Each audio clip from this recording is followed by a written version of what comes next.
네, 그래서 오늘 장기영 박사님께서 언약신학에 대해서 잠깐만요. 언약신학의 관점에서 본 웨슬리안 성결론, 한국 개신교의 개혁과 연합, 성숙을 위한 제안, 이런 주제를 가지고 언약신학의 주제로 발전해 주시겠고, 그리고 우리 오성욱 박사님과 우리 박영범 박사님 두 분이 논찬을 해 주시고, 마지막으로는 우리 조정남 총장님께서 총평 전체적으로 좀 가이드를 잡아주시고 정리해 주시고, 이런 순서로 가겠고, 시간은 우리 장경 박사님께서 한 30분 정도 해주시고, 그 다음에 오성옥 박사님과 우리 박영범 박사님께서 각각 10분씩 이렇게 10분 내로 좀 정리해 주시면, 논찬해 주시면 감사하겠고, 우리 조영남 총장님께서 10분 이내로 전체 총평을 해주시면 전체적으로 지금부터 1시간 안에 끝날 수 있을 것 같고, 이 모든 이제 공식적인 발표 끝나면 우리가 조금 자유롭게 토론하는 시간을 갖도록 그렇게 진행하겠습니다. 네, 우리가 서로 좀 이렇게 인사를 하고 자기 소개하고 해야 되는데 시간적인 제약이 아무래도 있을 것 같아서 일단은 먼저 들어오신 분들은 좀 인사를 했고요. 일단은 진행을 하도록 하겠습니다. 저는 웨슬리 신화연구 소장으로 섬기고 있는 김성원 교수입니다. 여러분 반갑고요. 예, 그러면 우리 장기영 박사님, 우리 뜨거운 박수로 말씀 듣겠습니다. 예, 반갑습니다. 장기영입니다. 저는 서울신학대학교 학부 MDB THM 과정을 졸업하고 군목으로 5년 사역한 후에 미국 에즈베리 신학교 MA 과정과 영국 나사렛 신학교에서 웨슬리 신학을 전공했습니다. 오늘 발표할 논문의 제목은 언약 신학의 관점에서 본 웨슬리안 성결론입니다. 언약 신학은 웨슬리 신학의 뼈대를 형성하고 그 특징을 잘 드러낼 뿐만 아니라 개혁주의 신학과의 차이를 분명하게 드러내는 웨슬리 신학의 핵심적인 구성 요소라고 할 수 있습니다. 그런데도 웨슬리의 언약 신학 연구는 칼 바르트의 제자인 존 데시너가 1960년에 출판한 웨슬리의 기독론, 이 책에서 그 웨슬리 언약 신학의 구조를 설명한 후에 많은 학자들이 학위 논문이나 책에서 짧게만 다루었을 뿐 깊이 있게 다루지 못하다가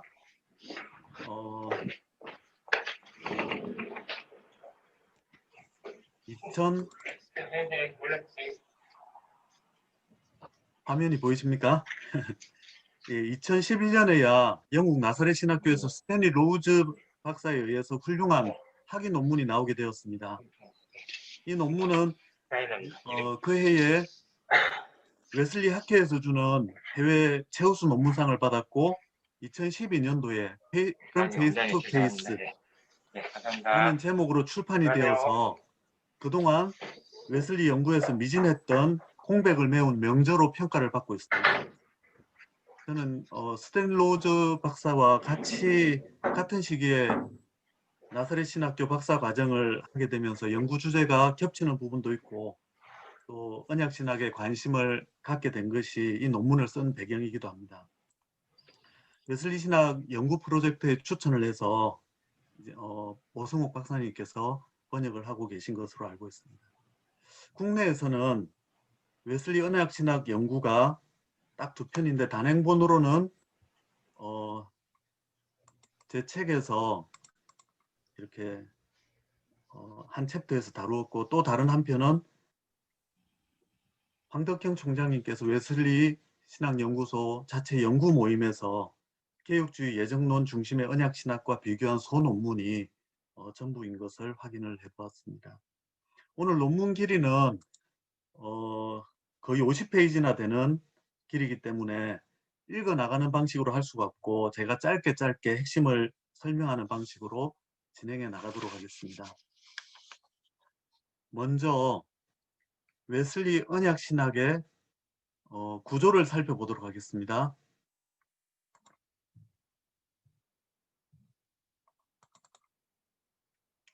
혹시 화면이 보이십니까? 네, 잘 보입니다. 네, 보입니다. 예. 웨슬리는 성경에서 하나님께서 그 백성과 맺으시는 언약을 중심으로 크게 성경을 이해하는 틀로 삼았습니다. 그런데 이 구조는 웨슬리만이 아니라 개혁주의 신학, 특히 웨스트민스터 신앙고백 제7조의 고백과도 정확히 일치합니다. 개혁신학과 웨슬리 신학의 공통분모로서 성경을 이해하는 큰 틀이다, 이렇게 보면 되겠습니다. 먼저 웨슬리는 하나님께서 그 백성과 맺으시는 언약을 가장 큰 카테고리로 행위언약과 은혜언약으로 구분을 했습니다.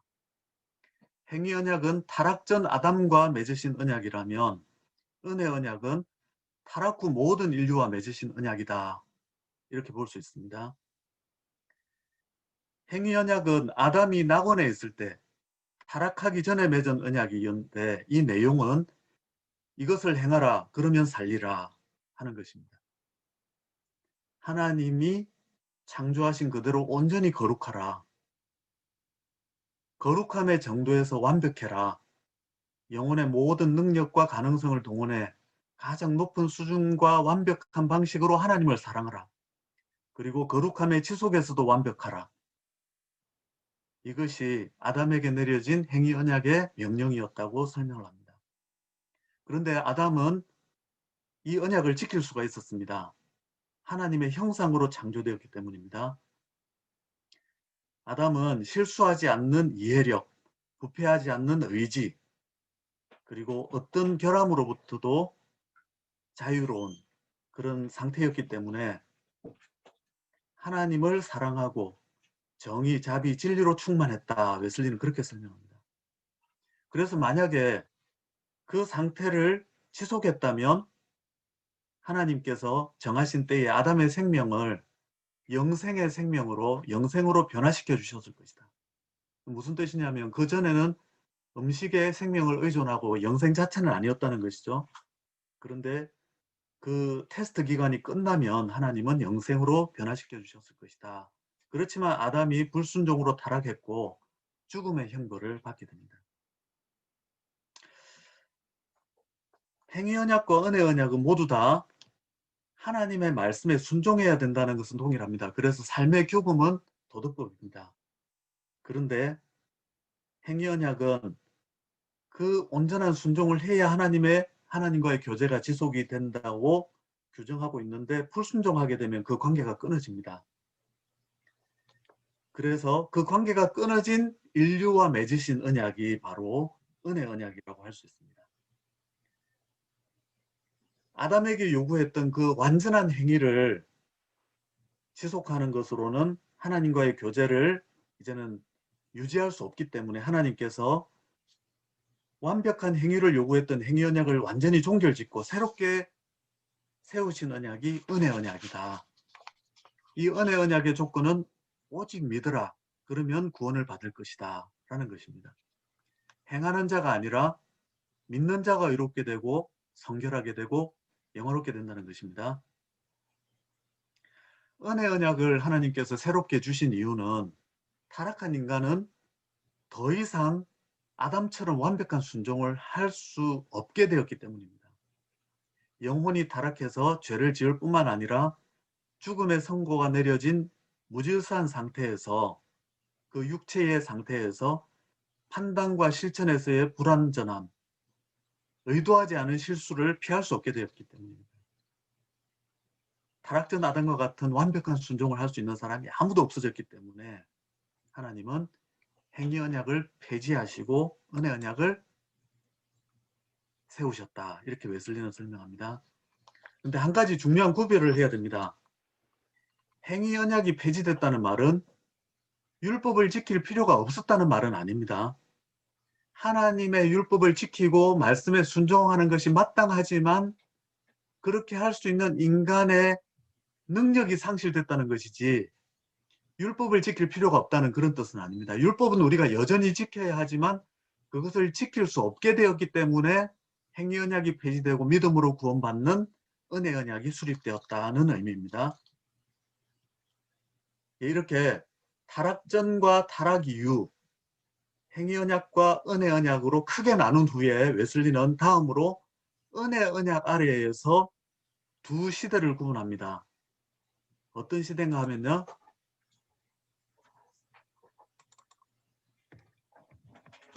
구약 시대와 신약 시대.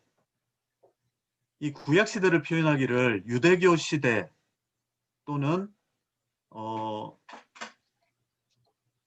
율법 시대 뭐 이렇게 표현하기도 합니다. 그리고 신약 시대는 기독교 시대, 복음 시대 이렇게 표현하기도 합니다.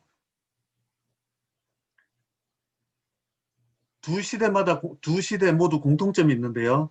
하나님의 말씀에 순종해야 한다는 것은 차이가 없습니다. 그런데 죄인이 완벽한 순종을 할 수 없기 때문에 하나님이 순종을 구원의 조건으로 삼지 않고 오직 믿음을 구원의 조건으로 삼으신다는 점에서도 차이가 없습니다. 차이점은요. 그러니까 구약 시대도 믿음으로 구원받고 신약 시대도 믿음으로 구원받는다는 것이죠. 차이점은 구약 시대는 앞으로 오실 그리스도의 그림자로서 제사 의식을 통해 하나님께서 죄를 용서하시고 죄인과 화해하신다면 신약 시대는 구약의 제사 지도가 가르치는 실체인 그리스도를 통해 죄를 용서하고 죄인과 화해하신다. 그런 믿음의 차이가 있다는 것이죠. 두 번째로 구약 시대는 하나님을 믿는 신앙을 바탕으로 주로 문자적이고 외면적인 순종을 중시했다면 신약 시대는 복음을 바탕으로 해서 하나님을 사랑하게 됨으로써 마음을 다해서 영적인 순종을 한다는 차이가 있습니다. 그리스도의 복음이 계시된 깊이가 다르고 그로 인해서 순종하는 깊이가 다르다는 것입니다. 종합하면 타락 전 행위 언약과 타락 이후 은혜 언약, 그리고 타락 이후 은혜 언약의 구약 시대와 신약 시대, 이것이 차이가 웨슬리 언약 신학의 전체 뼈대입니다. 성경을 이해하는 전체 틀이라는 것입니다. 웨슬리가 이것을 통해서 신자들에게 또 구도자들에게 가르치고자 하는 중요한 교훈이 있습니다. 지면상 논문에서 다루지 못했지만 행위 언약이 폐지되고 은혜 언약이 새롭게 수립되었다는 것을 목회 현장에 웨슬리는 어떻게 적용했느냐 하면요. 하나님께서 타락한 우리와 맺으신 언약을 행위 언약으로 착각하지 말아라. 이걸 강조합니다. 바울이 갈라디아서 로마서에서 계속 강조하는 것처럼 사람들은 선행으로 율법으로 구원받으려고 계속 노력을 합니다. 그렇지만 웨슬리는 타락한 죄인이 타락 전 아담처럼 온전히 순종할 수 있다고 생각하는 것은 타락한 죄인이 자기 자신을 타락 전 아담처럼 완벽하다고 생각하는 치명적인 오류에 빠져 있다. 불완전한 죄인이 완벽한 회개를 하겠다는 그 자체가 어리석음의 결과라고 합니다. 또 웨슬리는 율법이 요구하는 의를 마치 죄인이 충족할 수 있을 것처럼 착각하지 말아라. 만약에 율법의 높이와 깊이와 넓이와 그 엄격성을 깨닫는다면 사람은 자신이 얼마나 죄가 많고 하나님의 뜻을 행하는 데 무력한지를 깨달아서 그리스도를 의지하게 된다는 거예요. 누가 율법의 행위로 구원을 받고자 하느냐? 율법이 얼마나 높고 깊고 넓고 엄격한지를 모르는 사람이 자신의 행위로 그것을 행할 수 있다고 착각할 때 그런 오류에 빠진다는 것입니다. 또 웨슬리는 많은 구도자들에게 믿기 전에 회개하거나 믿기 전에 변화되어야 되겠다는 생각보다 믿음 자체를 더 중요시하라고 조언을 합니다. 당시에 많은 사람들이 나는 충분히 선하지 못하기 때문에 아직 복음을 받아들일 자격이 없다. 또 나는 넉넉할 만큼 죄를 뉘우치지도 않았다. 그렇게 말하면서 신앙의 결단을 늦추는 경우가 많았습니다. 이런 사람들을 향해서 웨슬리는 누가 하나님이 받아들이시기에 합당할 만큼 충분히 선합니까? 그런 사람이 존재한 적이라도 있습니까? 당신이 지금보다 1000배라도 더 깊이 죄를 회개하기를 원하지만 그것을 이유로 신앙의 결단을 미루지 마십시오. 하나님은 믿기 전이 아니라 믿은 후에 더 깊이 회개하게 하실 것입니다. 그래서 회개나 변화를 이유로 믿음을 미루지 말고 그것은 바로 자기 의를 의존하는 것이다. 그러면서 주님은 오직 믿으라. 이걸 더 강조하셨다는 것을 말씀하고 있습니다. 또 웨슬리는 논문에 보면요. 은혜 언약 시대의 구원론적 충불성을 가르쳤다. 이렇게 되어 있습니다. 무슨 뜻이냐면요. 신약 시대만 믿음으로 구원받는 게 아니라 구약 시대의 성도들도 믿음으로 구원받았다는 것입니다. 그 사실을 보여주는 성경 구절을 웨슬리가 많이 인용하는데 대표적인 구절이 사도행전 10장 2절에서 4절까지 고넬료의 경우입니다. 고넬료는 예수님을 알기 전에 하나님을 경외하며 백성을 많이 구제하고 하나님께 항상 기도했는데 천사가 찾아와서 이런 말을 합니다. 내 기도와 구제가 하나님 앞에 상달되어 기억하신 바 되었나니. 예수님을 모르고 구약적인 신앙을 가졌지만 하나님께서 그를 용납하셨다는 것입니다. 그래서 여러 구절을 근거로 해서 구약 시대에 예수님을 모르고도 하나님을 믿었던 사람들을 그리고 그 믿음을 바탕으로 악을 버리고 선을 행한 신자는 은혜 언약 시대에 믿음으로 구원받는다고 하는 구원의 조건을 충족시켰다. 이렇게 말합니다. 구약시대 신자도 믿음으로 구원받을 수 있었던 원천은 계시의 온전성이 아닙니다. 왜냐하면 계시가 온전해진 것은 구약시대가 아니라 구약시대의 계시는 희미했고 신약시대에 와서야 계시가 온전해집니다. 그래서 계시의 온전성을 바탕으로 구원을 받는다고 하면 구약시대 사람들은 구원을 받을 수가 없겠죠. 그렇지만 구약시대 신자들이 구원을 받을 수 있는 조건은 그리스도의 중보사역의 온전성이다. 예수님이 십자가에서 단번에 온 인류의 죄를 위해 자신을 바치신 그 공로를 하나님께서는 온 인류에게 적용해 주신다는 것이죠. 그래서 구약시대 사람들도 그리스도의 사역의 온전성을 바탕으로 구원받을 수 있었다는 것입니다.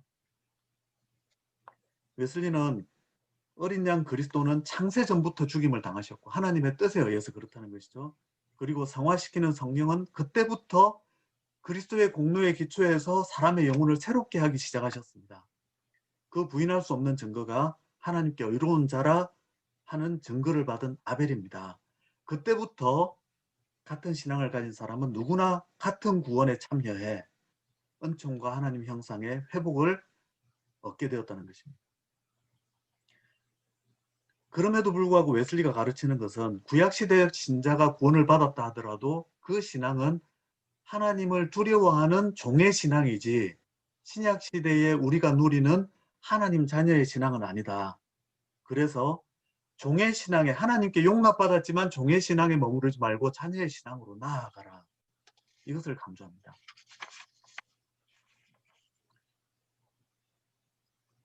자녀의 신앙이 주어지는 신약시대의 신앙은 구약시대보다 어떤 더 큰 은혜가 주어집니까? 많은 것을 이야기할 수 있지만 가장 중요한 것이 바로 성결의 은혜가 주어진다는 것입니다.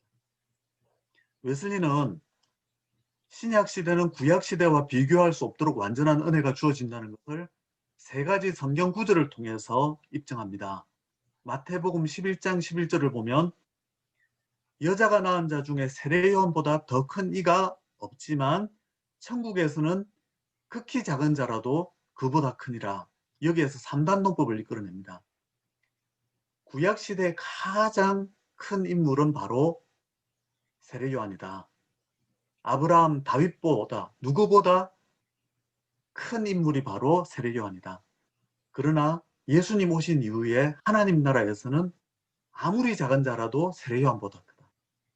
여기에서 결론으로 유대교 시대가 나름의 영광을 가졌더라도 기독교 시대는 그것과 비교할 수 없이 뛰어난 영광의 시대라는 것을 말합니다. 또 히브리서 8장 7절에서 8절까지의 이 말씀을 통해 첫 언약은 흠이 있었지만 새 언약은 흠없는 언약이다. 그러면서 기독교 시대의 우월성을 6가지로 설명하는데 논문을 참조해 주시기 바랍니다. 그리고 베드로전서 1장 10절에 보면 구약의 예언자들이 신약에 임할 은혜를 연구하고 부지런히 살폈다. 이 말씀은 신약 시대에 탁월하고 풍성한 은혜가 주어질 것을 미리 내다보았다고 설명합니다. 구체적으로 기독교 시대의 탁월성은 세 가지로 설명할 수 있는데 첫 번째로 율법과 복음에 더 온전한 계십니다. 그리스도께서 승천하시고 나서 성령을 부어주심으로 성령께서 우리 마음에 오셔서 깨닫게 하시는 율법은 그 이전에 깨달을 수 있는 그런 깊이를 뛰어넘어서 율법의 높이, 깊이, 넓이, 엄격성을 계시함으로 죄인이 철저히 자기 죄를 깨닫고 하나님을 두려워하게 만든다고 합니다. 그리고 두 번째로 종의 신앙을 가지고 더 큰 은혜를 구하는 자에게는 로마서 8장 16절처럼 성령께서 친히 우리 영과 더불어 우리가 하나님 자녀인 것을 증거해 주셔서 그리스도께서 나를 사랑하셨다는 것, 내 죄가 완전히 제거되고 하나님과 화해되었다는 사실을 깨닫게 함으로 자녀의 신앙을 주십니다. 그 깊이가 다르다는 것입니다. 신약 시대의 탁월성 두 번째는 예언자들이 말한 새 언약이 성취된다는 것입니다. 새 언약의 내용을 보면요. 신명기 30장 6절에 보면 쉐마의 명령이 하나님의 은혜로 성취될 것이다. 그리고 하나님께서 성령으로 말미암아 마음의 할례를 행해서 죄를 뿌리 뽑아 주실 것이다. 그리고 하나님의 말씀이 외부에 있던 말씀이 내 마음에 새겨지고 그게 예레미야 31장 33절 말씀이죠. 그리고 에스겔 26장 25절에서 28절까지는 새 영과 새 마음, 내 영을 너희에게 주고 너희에게서 굳은 마음을 제거하고 더러운 것을 제거해 주겠다. 이 모든 것이 새 언약인데 이것이 바로 신약 시대에 이루어진다는 것이죠. 웨슬리는 히브리서 8장 12절 말씀을 통해서 예수 그리스도의 대속의 은혜를 통해서 죄 용서를 받은 사람에게는 하나님의 사랑이 그 마음에 깨달아지고 그 순간 하나님의 율법이 마음에 심겨진다. 그러므로 인해서 하나님만 사랑하게 되는 것이 아니라 하나님의 율법도 사랑하게 된다. 이렇게 말합니다. 율법이 성취되었다는 것은 우리가 예전에 몰랐던 새로운 율법이 주어진다는 것이 아니라 동일한 율법에 대해서 우리의 마음의 자세가 달라졌다는 것입니다. 이전에는 율법은 우리를 정죄하고 우리는 율법을 혐오하고 반목이 있었지만 이제 하나님의 사랑을 깨닫고 나니까 율법 역시 하나님의 사랑으로 받아들여져서 율법을 사랑하게 된다는 것입니다. 신약시대 탁월성 세 번째는 성령의 능력 부으심입니다. 오순절 성령 강림은 성결의 은혜를 베푸시는 성령의 시대를 열었고 그 시대에서는 중생의 은혜를 누리는 사람조차 죄를 이기는 강력한 능력이 주어진다. 이렇게 말씀합니다. 사람에게는 불가능한 것이 하나님께는 가능하다.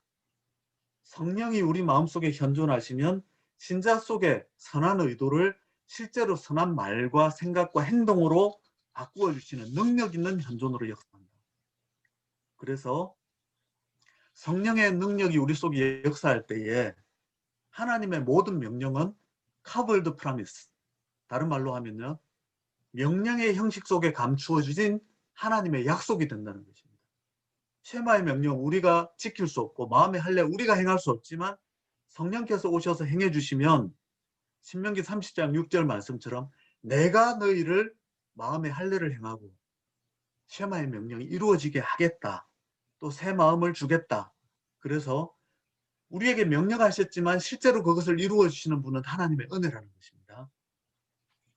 그런 의미에서 요한일서 3장 8절에서 9절까지 보면요. 하나님께로 난 자마다 죄를 짓지 아니하나니, 이 말씀의 의미는요. 과거에는 우리는 죄를 짓지 않을 수 없는 죄의 필연성 속에 살았습니다. impossible not to sin, 죄를 짓지 않을 수 없었다는 것이죠. 그런데 하나님의 성령이 임하면 죄를 이길 수 있는 능력이 주어져서 possible not to sin, 죄를 짓지 않을 수 있게 된다. 그럼에도 불구하고 이 상태는 죄를 짓는 것이 불가능한 상태는 아닙니다. impossible to sin은 아니고 성령의 능력으로 죄를 이기는 상태가 된다는 것입니다. 그렇게 보면 웨슬리 언약 신학의 구조는요. 예수 믿기 전에는 행위로 구원받는 것이 불가능합니다. 그래서 예수 믿음으로 구원을 받게 하시고 구원의 방법은 믿음이고 구원의 원천은 그리스도의 중보사역이고 그리고 신약의 신자들은 구약의 신자들과 비교할 수 없는 특권인 성결의 은혜를 누린다는 것이 웨슬리 언약 신학의 핵심적인 내용이라고 볼 수 있습니다. 그러면 이것이 칼빈주의 언약 신학과 어떻게 다를까요? 한번 비교해 보도록 하겠습니다. 먼저 개혁주의 언약 신학에 대해서 상반된 관점이 있습니다. 상반된 관점 중에 첫 번째는 뭐냐면요. 칼빈주의 이중 예정론이 너무 하나님의 주권을 강조하고 인간의 책임성을 약화시키기 때문에 그것을 완화하는 것이 개혁주의 언약 신학이다. 이렇게 보는 관점입니다. 한번 요약해 보면요. 예정론은 하나님의 일방적 단독적 결정이고 우리 밖에서 일어나는 일이죠. 그런데 언약신학은 하나님과 그 백성이 맺는 쌍방적인 것이고 우리의 반응과 순종을 요구합니다. 이중예정은 영원 전에 결정되었다면 언약신학은 시간 속에서 우리 삶과 더불어 진행되고요. 이중예정론은 절대 파기 불가하다면 언약신학은 순종하느냐 여부에 따라 언약이 파기되기도 합니다. 이중예정론은 개인적 예정이라면 언약신학은 공동체적 언약입니다. 국가와 맺거나 가정 전체와 맺거나 교회 전체와 맺는 언약이라는 거죠. 이중예정론은 단번의 결정으로 끝났지만 언약신학은 다양한 공동체에 따라 다양한 모습을 취했습니다. 이중예정론은 선택된 자들에게 폭 좁게 구원이 적용되지만 언약은 폭이 넓어서 택자가 아니어도 포함될 수 있다는 것입니다. 그런데 이렇게 보면요. 언약신학이 이중예정론을 보완하는 것 같지만 사실은 더 크게 보면 언약신학은 이중예정론을 극복하지 못하고 이중예정론의 하부구조가 됩니다. 그래서 선택과 유기의 근거를 마련하게 되고 예정을 실행하는 방식을 설명하게 됩니다. 왜 그런가 하면요. 타락전 아담에게는 행위 언약이 적용되었습니다. 그런데 타락 후 인류에게는 행위 언약이 폐기되지 않았고 은혜 언약도 적용된다. 이렇게 가르칩니다. 그래서 어떤 결과를 나타내느냐면요. 유기된 자는 행위 언약을 충족하는 것이 불가능하죠. 완벽한 행위를 할 수 없기 때문에. 그래서 그들에게는 행위 언약만 적용해서 그들은 심판을 받는다. 그런데 선택된 자들은 행위 언약을 충족하는 것이 불가능하죠. 그래서 그들에게는 은혜 언약을 적용시켜 주신다. 이렇게 해석합니다. 유기된 자에게는 행위 언약을 통해서 심판의 근거를 마련하고 선택된 자들에게는 은혜 언약을 통해서 예정의 근거를 선택의 근거를 마련한다는 것이죠. 그렇게 보면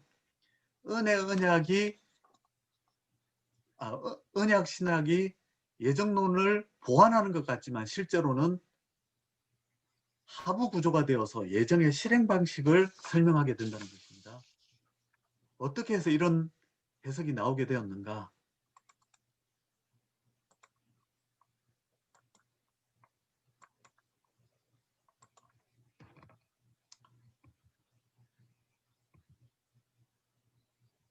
개혁주의는 행위 언약이 지속된다고 가르칩니다. 왜 그런가 하면요.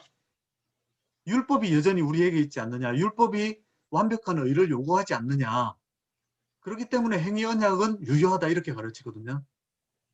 근데 웨슬리는 율법은 우리에게 완전한 의를 요구하는 것은 맞다. 그렇지만 율법의 요구를 우리가 지킬 수 없기 때문에 행위 언약이 폐지되었다. 이렇게 설명합니다. 개혁주의는 율법의 요구가 여전하다는 것 때문에 행위 언약을 율법의 요구와 동일시한다면 웨슬리에게 초점은 행위 언약이냐 은혜 언약이냐의 차이는 어디에서 결정되느냐면요. 율법의 요구는 과거나 지금이나 똑같지만 지킬 수 있는 능력이 있었을 때는 행위 언약이 요구되고 지금은 지킬 수 있는 능력이 없기 때문에 은혜 언약이 실행된다고 행위 언약이 폐지되었다고 보는 것입니다.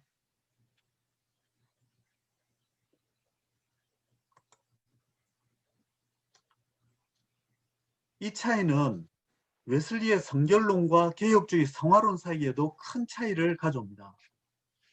개혁주의는 행위 언약의 지속을 주장하기 때문에 율법은 타락한 우리에게도 아담과 다를 바 없이 완벽한 행위를 요구한다. 엄격한 순종을 요구한다. 그렇게 가르칩니다. 그러다 보니까 그런 율법의 요구 앞에서 우리는 고의적으로 죄를 짓는 것뿐만 아니라 비고의적으로 짓는 실수나 연약성, 이 모든 것들도 하나님 앞에 죄가 되기 때문에 그 철저한 기준을 만족시킬 수 없기 때문에 아무리 거룩한 신자라도 하나님 앞에 죄인일 수밖에 없고 성결할 수 없다. 이렇게 결론을 내립니다. 그런데 웨슬리는 행위 언약의 요구대로라면 이 세상에 성결한 사람이 아무도 없을 것이 맞다. 타락한 인간은 아무리 경건해도 의도적인 죄는 짓지 않을지 모르지만 비의도적인 실수나 착오 이런 것들로부터 자유로운 사람은 아무도 없기 때문에 행위 언약이 지속된다면 성결은 불가능하다. 그러나 행위 언약이 폐지되고 나서 은혜 언약이 실행되었을 때 하나님이 우리에게 요구하시는 것은 무엇이냐? 오직 믿음이고 그 믿음에서 나오는 믿음의 열매로서의 행위를 하나님은 우리에게 요구하신다는 것입니다. 그 믿음의 요구는 아담과 같은 완벽한 순종이 아니라 하나님을 사랑함으로 그 마음이 변화를 받아서 성령의 능력으로 하나님을 사랑하는 온전함과 하나님의 뜻대로 행하고자 하는 의도의 순수성으로 행할 때 하나님은 그것을 기쁘게 받아주신다는 것이죠. 여기에는 구원받은 사람이 아무리 거룩해졌다고 해도 완전 성화의 은혜, 성결의 은혜를 받았다 하더라도 지식이 온전하지 못하고 판단이 완벽하지 못하고 또 실수를 피할 수는 없습니다. 그렇기 때문에 의도적인 죄를 피할 수 있다 하더라도 비의도적인 실수, 연약성마저 피할 수 있는 사람은 아무도 없다는 것이죠. 그런데 하나님은 우리가 하나님을 사랑하고 온전한 마음으로 사랑함으로 실천하는 이 행위를 받아주신다는 의미에서 우리의 성화는 가능하지, 실수와 연약성마저도 없는 행위로 우리가 완벽히 행할 수 있다는 것은 아니라는 것입니다. 예를 들어서 성경에 보면 노아를 완전한 자, 욥을 온전한 자로 묘사하고 주님은 하나님의 온전하심처럼 너희도 온전하라고 우리에게 말씀하시고 바울은 고린도서 2장 6절에 보면 우리 온전한 자라고 표현하고 빌립보서 3장 15절에 보면 우리 온전히 이룬 자들, 온전하라고도 말씀하시고 우리가 온전해졌다고도 말씀하시는데 만약에 칼빈주의자들이 말하는 것처럼 행위 언약의 기준을 적용하면 이 모든 결론이 불가능하다고 나옵니다. 그런데 웨슬리가 말하는 은혜 언약의 기준, 오직 믿음의 열매로서의 이런 것들을 말하면 이런 온전함이라는 것은 실수가 있어도 부족함이 있어도 하나님을 사랑함으로 순종하는 것은 가능하다는 것이죠. 그런 의미에서 웨슬리는 순수한 의도와 온전한 사랑으로 믿음의 열매를 맺는 것, 이걸 하나님이 원하시고 그런 의미에서 우리는 성결할 수 있다 이렇게 말한다는 것이죠. 그렇다면 개혁주의 은혜신학의 잘못은 무엇이냐? 하나님이 은혜 언약의 기준을 적용해서 신자들에게 요구하시는 성결을 부정하고 행위 언약의 기준을 적용함으로 성결은 불가능하다고 하는 시대착오, 성경에 나오는 하나님의 요구사항을 제대로 이해하지 못해서 타락 전에 아담에게 요구했던 그 성결을 타락 후에 우리에게 요구한다고 함으로 인해서 성결을 부정하는 그런 오류에 빠져 있다는 것입니다. 웨슬리 신학, 언약 신학과 개혁주의 언약 신학의 차이는 그리스도의 의의 정과 교리에서도 그대로 나타납니다. 개혁주의 언약 신학은 행위 언약이 그대로 유지된다고 보기 때문에, 그러면서도 은혜 언약이 유효하다고 보기 때문에 두 언약이 다 유효합니다. 그래서 은혜 언약에 따르면 믿음으로만 죄 용서받고 구원받는 것이 맞는데 행위 언약도 적용된다고 보기 때문에 우리는 죄 용서받고 구원받는 것으로 충분하지 않고 그리스도의 완벽한 대리적 순종이 우리에게 전가돼야 된다고 가르치는 것이죠. 그런데 웨슬리는 우리는 두 언약이 다 만족시켜야 되는 게 아니라 은혜 언약 시대에 있기 때문에 예수님을 믿고 죄 용서받고 하나님을 사랑하면 그것으로 구원받는데 충분하다고 말하는 것입니다. 개혁주의 언약신학은 어떤 좋지 못한 결과를 초래하는지 웨슬리는 이렇게 보았습니다. 만약에 두 언약이 모두 다 유효하기 때문에 우리는 예수님의 십자가를 통해서 죄 용서를 받지만 동시에 예수님의 완벽한 행위도 우리에게 주어졌다고 사람이 믿는다면 죄인들이 어떻게 생각하느냐면요. 나에게는 이미 그리스도의 완벽한 행위가 주어져 있어. 그런데 내가 무슨 행위를 더해가지고 더 완벽한 행동을 한단 말이냐. 이미 나는 완벽하다. 그러면서 죄를 지으면서도 나는 완벽하다. 이런 결론을 가져온다는 것이죠.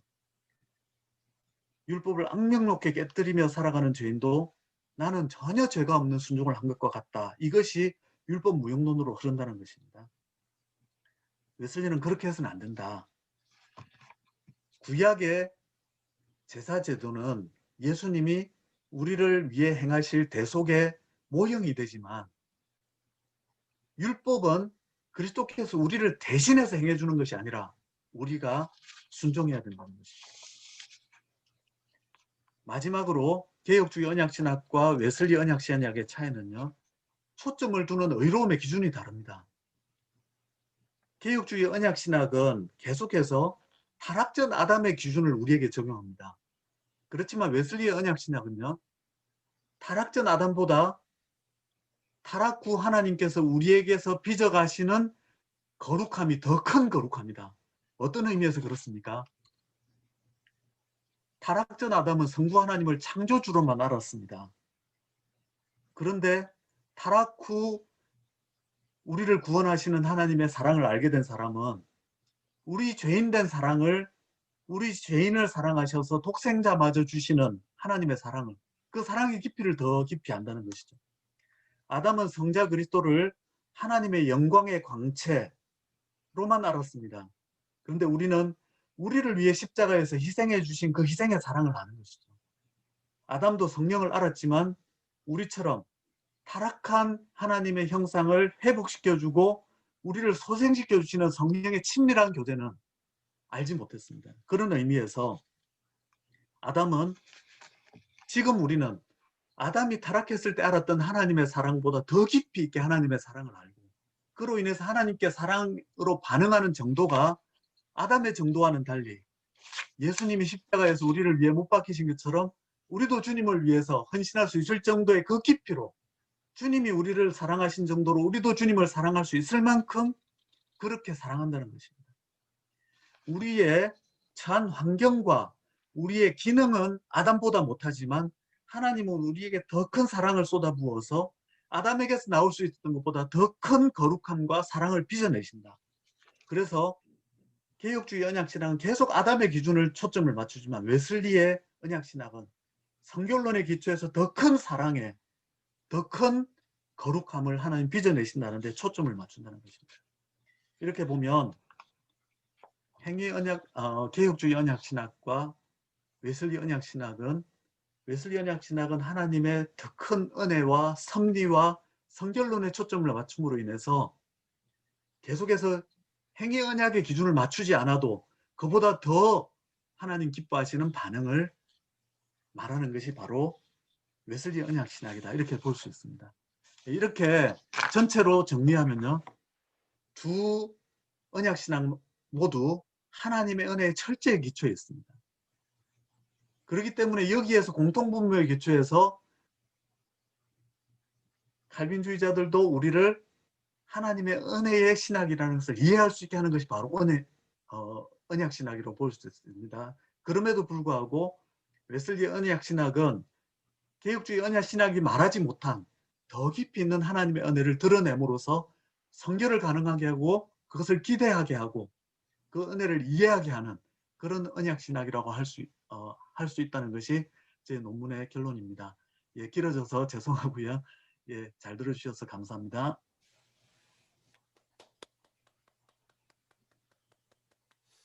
너무 수고 많으셨습니다. 전혀 지루하지 않고, 그런데 참 웨슬리 신학의 강점은 역시 은혜가 된다는 것 같아요. 무슨 부흥의 설교 들은 것 같아요. 지금 한편 가만히 듣고 있는데, 감사합니다. 네, 참 은혜로운 발제, 그러면서도 정확한 또 성서의 그 관점을 잘 드러내는 좋은 발제였다고 생각이 되는데요. 이제 이어서 우리 준비된 우리 저기 논찬을 한번 들어봐야 되겠는데요. 우리 박영범 박사님부터 한번 말씀을 좀 주시겠습니까? 박 박사님 계세요?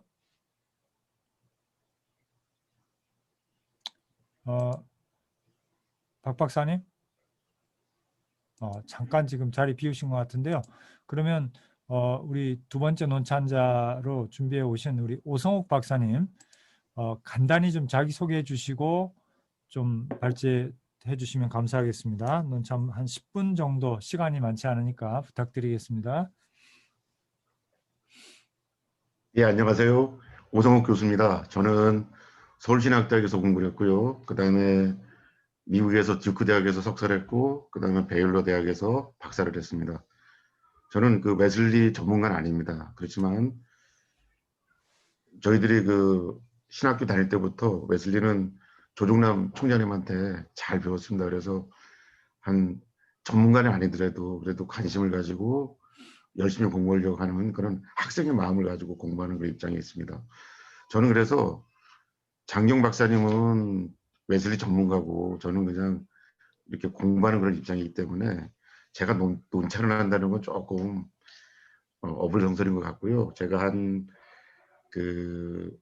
세네 문장을 읽어드리고 그 다음에 어떤 질문을 하겠습니다. 그럼 거기에 대한 답변을 듣고 싶어요. 그러니까 배운다는 의미에서. 그래서 이제 제가 제 논찬물이 아마 이렇게 카톡으로 다 공유가 됐다고 생각하는데 그 첫 번째 패러그래프만 읽고요. 그 다음에 질문을 제가 한번 드리겠습니다. 장기영 박사님의 논문 언약 신약의 관점에서 본 웨슬리안 성결론을 놀랍고 경이로운 마음으로 읽었습니다. 장기영 박사님께서 자신의 논문에서 충분히 보여준 존 웨슬리 신학에 대한 이해의 깊이와 넓이 때문에 장기영 박사님의 논문을 통해 드러난 웨슬리 신학의 끝없는 종합적 포괄성 때문에 다시 한번 놀랐습니다. 근데 이제 저희 질문이에요, 장 박사님. 그냥 질문하겠습니다. 언약 신학으로 웨슬리 신학을 조망했다는 것 자체가 깜짝 놀랐습니다, 사실은. 그리고 웨슬리 신학 속에 마치 장로교적 유산이라고만 생각했던 그런 언약 신학이 흐르고 있다는 거, 도도하게. 그리고 또 뼈대라고 말할 수 있을 만큼 강력하다고 하는 것을 보고 굉장히 놀랐습니다. 그런데 이제 저거는 그냥 저희들이 배운 입장에서 볼 때에 가령 예를 들어서 이제 구약의 시대를 은혜 시대로 놓지 않습니까? 그러면 만약에 그 은혜 언약 시대로 논다면 우리가 그냥 배웠던 그냥 아주 평범한 얘기예요. 선행 은총을 통한 어떤 웨슬리 구원론의 어떤 그 시작 지점들, 이런 지점들이 선명하게 드러나지 않지 않는가라고 하는 그런 우려의 한 가지고, 또 하나는 두 번째 질문은 그런 겁니다. 뭐냐면 이제 언약 신약으로 웨슬리의 성화론에 대해서 말씀을 해주셨는데, 사실 웨슬리의 성화론은 뭐냐면 다분히 삼일체론 쪽이면서 동시에 성령론적인 어떤 강한 어떤 그런 임팩트가 있거든요. 이건 어떤 세크레멘탈적인 어떤 의미이지 상호성이 전제된 커버넌트 개념으로는 이거는 이해하는 것이 조금 부족하지 않는가. 이 두 가지 질문입니다. 그냥 보통적으로. 예. 이거 키고 해주세요, 장 박사님. 소리 키셔 주세요. 소리. 장 박사님 마이크 켜주세요. 예. 좋은 질문 감사드립니다. 그리고 논찬에 감사드립니다. 먼저 첫 번째 질문은 웨슬리는 선행 은총과 구원의 은총 사이의 경계가 분명합니다. 선행 은총으로는 하나님을 어렴풋이 느끼는 일반적인 종교성 정도만 가능합니다. 그것을 뛰어넘는 계시의 은혜는 비록 희미하더라도 분명한 하나님의 특별 계시에 기초해야만 그것이 구원의 은혜로 넘어갈 수 있다고 보는 것이죠. 그런데 구약 시대에는 선행은총에 의해서 구원받은 시대가 아니라 비록 신약 시대보다는 희미하지만 분명한 그런 계시의 건강한 신앙을 가지고 있었다고 보는 것입니다. 그런 점에서 계시는 희미했지만 분명한 특별 계시에 기초하고 있고 신약 시대에 더 분명해졌다 이렇게 보는 관점에서 구약 시대의 구원이 선행원총에 건강한 것이 아니라 분명한 구원의 은혜에 기초해 있다. 그럼에도 불구하고 하나님의 자녀 삼으시는 사랑은 아직 계시되지 않았다 이렇게 보는 것입니다. 예. 그리고 두 번째 질문은 제가 적다가 놓쳤는데 다시 한번 핵심만 좀. 그러니까 성령- 이제 언약 신학이라는 개념 자체가 상호성에 입각한 거잖아요. 상호성의 계약. 예. 근데 이 웨슬리의 성화론은 다분히 삼위일체론 쪽이고 성령론적인 임팩트가 강하다고 한다면 이건 상호성의 문제가 아니고 어쩌면 사크라멘탈적인 어떤 입장이 들어가야 된다고 보는데 이제 이런 맥락을 한번 조금 설명해 예. 주시면. 좋은 지적해 주셨습니다. 세크로멘탈 성례전적인 입장이라고 하는 것은 하나님께서 우리에게 부어주시는 은혜의 측면이라면 웨슬리가 말하는 상호성은 케네스 콜린스 교수의 말로 설명하면요. 하나님이 먼저 주시기 전에는 우리는 반응할 수 없다. 이 측면입니다. 우리가 먼저 하나님 앞에 나가는 게 아니고 항상 하나님이 은혜를 주셨을 때에 우리가 그것을 수용하고 거부하지 말아야 된다는 측면에서의 상호성이지. 그러니까 먼저 성례전적인 은혜가 주어지고요. 그걸 거부하지 말아야 되는 책임성이 우리에게 있다는 것이지. 그렇기 때문에 성례전적인 은혜를 먼저 강조하는 가운데 그 은혜에 대한 반응을 요구하는 것이지 우리가 구원을 이루어가는 것이 아니라는 측면에서 성례전적인 은혜의 측면이 맞고 그 은혜가 주어진 이후에라야 우리는 책임성을 갖게 된다. 이렇게 설명할 수 있습니다. 웨슬리의 구원의 모든 단계에서 인간의 책임성을 강조하는 부분은 은혜에 대한 반응으로서의 강조다. 이렇게 설명할 수 있을 것 같습니다. 그럼 그막 딱 하나만 더 질문해 보겠습니다. 그러니까 예를 들어 제가 지금 보면서 느끼는 점은 언약식이라는 개념으로 볼 때는 정말 놀랍고 정말 새로운 관점이 드러나는 건 확실한데 그게 웨슬리의 어떠한 더 포괄적이고 제 생각에는 부족하지만 어떤 그 다양하고 포괄적이고 더 넓은 어떤 웨슬리의 구원의 여정을 언약신학이라는 개념으로 포괄할 수 있을까라고 하는 그런 어떤 어떤 우려 내지는 의문 요런 점이 이제 좀 있었습니다. 그래서 예를 들어서 구원 이전에는 계속해서 행위를 강조하지 말고 신앙 자체에 더 초점을 두라는 부분은 종교개혁적인 강조점을 가지고 있습니다. 그럼에도 불구하고 구원 이후에 하나님께서 요구하시는 율법의 요구는 여전하다. 그런데 그것을 지키는 것은 아담처럼 지킬 수는 없지만 믿음의 열매로서 하나님을 사랑하게 됨으로 반응하는 사랑으로 그리고 성결의 은혜를 받게 되었을 때는 순수한 의도와 하나님을 향한 온전한 사랑으로 순종하는 것에 대해서는 언제나 강조하거든요. 그것이 없이는 참믿음이 아니라고 볼 정도로 그렇게 강조하고 있습니다. 그래서 또 예를 들면 정가 교리 같은 경우는 칼빈주의에 의하면 의를 전가받았기 때문에 우리가 어떻게 생활하든 과거와 현재와 미래의 죄가 구원에 아무런 영향을 못 미친다 이렇게 볼 수 있지만 웨슬리 같은 경우는 하나님께서 죄를 용서하셨다면 그 이후로는 계속된 신자의 회개와 하나님 앞에서의 현재적 관계의 온전함을 계속해서 강조하거든요. 그런 측면에서 상호성을 성내전적인 면만이 아니라 상호성을 계속해서 드러낸다고 볼 수 있습니다. 감사합니다. 감사합니다. 네, 감사합니다. 우리 오성 박사님 정말 질문이 아주 너무 중요한 좋은 질문해 주셔서 감사하고요. 또 그렇게 중요한 질문을 또 짧은 시간에 그렇게 딱 해주셔서 온라인에 최적화된 발제를 해주셔서 너무 감사드립니다. 자, 그러면 이어서 우리 박영범 박사님 말씀을 좀 들어봤으면 하는데요. 예, 들어와 계시네요. 네. 박영범 박사님 잠깐 그 자기 소개 간단하게 좀 해주시고 이어서 논찬해 주시면 감사하겠습니다. 네. 반갑습니다. 좀 아까 계속 있었는데요. 마이크가 좀 문제가 있어서 사실은 제가 응답을 못했습니다.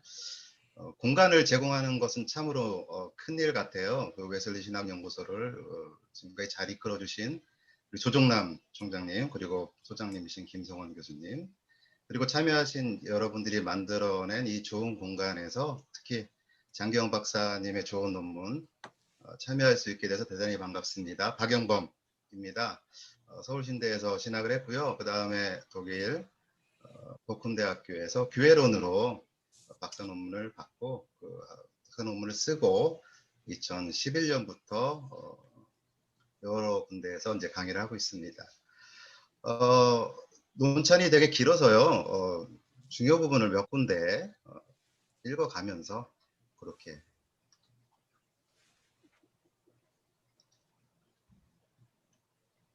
논찬을 한번 진행해 보도록 하겠습니다. 지금 떴는가요? 잘 모르겠네요. 네, 잘 보입니다. 오케이, 알겠습니다. 첫 번째 들어가는 말은 특별히 이제 읽지 않고 논문의 성격 먼저 우리가 한번 좀 얘기를 하고 싶어요. 본 논문은 문헌 연구 논문과 실증 연구 논문 가운데 이제 문헌 연구라는 것, 그러면서 그 가운데 이제 자신의 주장을 주장하는 논증 논문에 속한다 할 수 있다. 그렇다면은 논문의 목적과 함께 비교의 대상인 자료의 선택 또한 중요할 것이다 라는 거고요. 그 다음에는 이제 논문의 전체 개요 우리 장기영 박사님께서 잘 설명해 주셨기 때문에 부연하지 않겠습니다.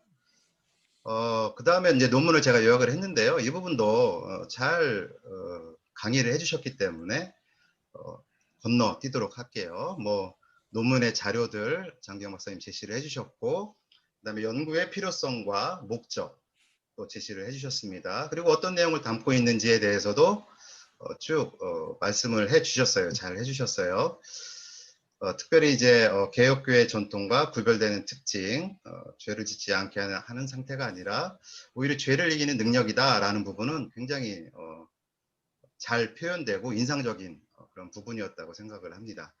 그 다음에 이제 웨슬리의 언약 신학이 지닌 특징을 이제 3번에서 계속해서 설명을 하고 있는데, 개혁주의 언약 신학과의 비교를 통해서 이야기를 하고 있어요. 그래서 주요 키워드는 이제 이중 예정, 그 다음에 성결, 그리고 전가 교리, 이렇게 중요한 포인트를 잡아서 개혁교회 전통에서의 언약 신학이 갖고 있는 역할과 그 내용, 그리고 웨슬리의 언약 신약이 갖고 있는 그러한 차이점 아주 잘 표현을 해 주셨습니다. 그 다음에 그러한 이제 긴 여정을 마친 후에 이제 한국 개신교회 개혁과 연합 성숙을 위한 방안을 이제 결론으로서 제시를 해 주셨어요. 그런 것들은 뭐 여러분들 한번 논문 어제 다 읽으셨다라고 생각이 들기 때문에 이 부분들 굳이 언급하지 않겠습니다.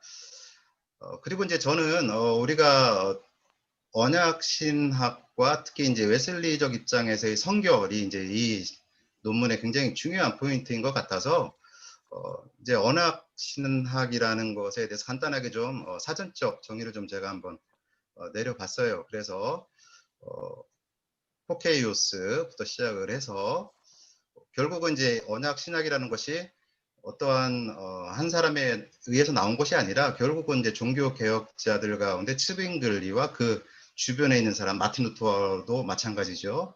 그리고 결국은 이제 바울에게로 소급될 수 있는 그러한 신학적 바탕을 가지고 있다라는 것이고요. 그다음에 우리가 이제 잊지 말아야 될 것은 언약 신학이라는 것 자체가 이제 복음은 아니지요. 사실은 알트하우스가 얘기했던 것처럼 오토베보도 얘기를 그렇게 했던 것처럼 신학적 시스템이다. 라는 것 우리가 중요하게 한번 생각을 해봐야 될 것 같습니다. 그러면서 이제 여러 가지 얘기를 이제 제가 대충 사전적인 의미로 이렇게 표현을 해봤어요. 여러분들이 나중에 읽어보시면 이러한 방식으로 개혁 전통 안에서도 특히 이제 종교개혁 그 이후에 다양한 우리가 뭐라고 탁 이것이다라고 찝을 수 없을 정도로 다양한 그러한 충분한 내용들의 언약 신학들이 펼쳐져 왔다라는 것. 웨코 람파드, 뭐 블링어, 그 다음에 칼뱅도 마찬가지고요. 그 다음에 칼뱅주의 입장. 그리고 오늘날에는 뭐 이제 여기 이때도 종교개혁인데 우르시우스 뭐 마찬가지고 올레비아누스. 특별히 이제 우르시우스 같은 경우는 웨슬리가 얘기했던 것과 굉장히 유사한 점이 많다라는 거 여러분 제가 줄 쳐놨는데요. 부분 한번 나중에 한번 읽어보시면 아 웨슬리와 굉장히 유사한 점이 많구나라고 좀 우리가 생각할 수 있는 부분 분명히 있습니다. 그다음에 올레비아누스 그리고 이제 오늘날 칼바르트까지 이 언약 신약의 내용들이 개혁 전통에서도 굉장히 다양하게 펼쳐져 왔다. 특히 이제 바르트는 한번 제가 좀 읽고 싶어요. 오늘날 개혁주의 신학자 가운데 이른바 20세기의 교부라 불리는 바르트는 언약 신학을 자신의 창조론과 화해론의 주요 근거로 삼고 있다. 주목할 만한 점은 바르트 또한 전통적인 언약 신학에 대해 비판적이라는 사실이다. 즉 과거의 언약 신학은 율법적이며 형이상학적 논쟁에 몰두했다는 것이다. 행위 언약과 은혜 언약을 구분함으로써 마치 두 개의 언약이 존재하며 그 둘 사이의 모순과 대립 혹은 화합과 일치를 제공하려 시도했음은 바르트에게는 올바르지 않은 지점으로 보였다. 그래서 이제 바르트 같은 경우는 창조론에서 그 언약은 그러니까 창조는 언약의 외적인 근거가 되고 그리고 언약은 창조의 내적인 근거라고 이제 원리적으로 신학의 원리로서 가져와서 이제 설명을 하고 있는 거죠. 이 부분들은 많은 부분들이 긍정하면서 동시에 이제 바르트를 비판하는 그런 지점이기도 합니다. 결국 이제 이러한 언약 신학의 어떠한 그 사전적 작업을 통해서 우리가 확인할 수 있는 것은 그 개혁주의 전통 안에서도 언약 신학에 대한 논의와 해석이 다양한 특징을 지니고 있다라는 것 우리가 좀 확인할 수가 있었습니다. 이제 이러한 내용들을 가지고 제가 몇 가지 질문을 하면서 한번 논찬을 좀 마무리하려고 합니다. 첫 번째와 두 번째 질문은 이제 내용의 이해를 위한 그러한 질문인데요. 사실은 이제 둘이 일맥상통합니다. 웨슬리에게 언약 신학적 요소가 이미 충분함에도 주목받지 못한 이유를 로우즈를 통해 4가지로 제시하였다. 웨슬리가 명시적으로 설명하지 않음, 언약 신학이 개혁주의적 전통에서 발견된 점, 웨슬리 연구에서 언약 신학적 요소를 배제한 점, 그리고 플래처의 시대 구분 이론을 더 중요하게 다루어 온 오류이다. 1번에서 세 번째까지의 이유는 특별한 설명이 없어도 이해가 된다. 반면에 4번의 이유는 배경 설명이 없이는 이해할 수 없는 지점이다. 뭐 플래처 얘기 우리가 뭐 잘 아니까 넘어가고요. 특별히 웨슬리의 언약 신약을 연구하는데 방해가 되었거나 또는 더 중요하게 다루어진 오류라고 표현을 해서요. 이 오류인 점이 사실은 제가 좀 내용적으로 궁금하고요. 플래처의 시대 부분 제가 알기로는 성부, 성자, 성령의 시대로 구분했다라는 것으로 제가 알고 있는데 뭐 이건 제 전공이 아니니까 한번 우리 장기영 박사님께서 그러한 구분이 웨슬리의 언약 신약을 연구하는데 방해가 되었거나 더 중요하게 다루어진 오류인 점이 좀 궁금하고요. 그것도 이제 일맥상통하는 질문인데 웨슬리의 시대 구분상 이제 행위 아까 얘기했던 것처럼 언약과 은혜 언약이 있고 그다음 은혜 언약 아래 이제 신약과 구약이 있는 거라면 예수 그리스도의 계시가 갖는 일회성과 영원한 유효성을 어떻게 설명할 수 있는가? 혹시 예수 그리스도의 말씀 사건 계시를 조금 축소하는 것은 아닌가? 이러한 좀 이해를 위한 질문을 좀 한번 해보고 싶어요. 그리고 이제 논문의 주장에 대한 질문. 본 논문은 웨슬리 시대 구분을 바탕으로 언약 신학적 요소를 잘 드러내었다. 이제 오늘날에도 여전히 이와 같은 시대 구분이 유효한지 우리가 이제 한번 좀 물어봐야 될 것 같고요. 또한 다양한 종합의 개념, 즉 구원 언약 혹은 화해 언약 등의 용어가 있음에도 개혁교회의 신학적 내용을 단순하게 행위 언약, 은혜 언약 이렇게 나누어서 비판한 것은 정당한가라고 좀 묻고 싶고요. 두 번째, 개혁주의 언약 신약과의 비교를 웨슬리의 언약 신약의 구조에 대해서 언급함으로써 출발을 하는데 뭐 존 대시너 바르트 제자이면서 사실은 이제 바르트는 개혁주의 전통에 서 있는 사람이잖아요. 아까 잘 설명을 하셨고 웨슬리 신학개론으로 잘 알려져 있고 그 다음에 우병훈, 그 다음에 로우즈, 허카이저 등의 이제 언급들을 하는데 이제 제가 얘기하고 싶은 것은 학문은 순수하게 전해지지 않지요. 순수하게 전해지는 것은 오직 복음뿐이고 학문은 스승의 애제자인 계승자에게서도 순수한 형태로 전해지지는 않습니다. 그건 교조주의이기 때문에 학문적인 입장에서는 이제 좀 경계를 해야 되는 부분들이죠. 근원적인 틀과 목적은 같아도 마치 플라톤과 아리스토텔레스와 같이 서로 다른 견해로 펼쳐지기 때문이다.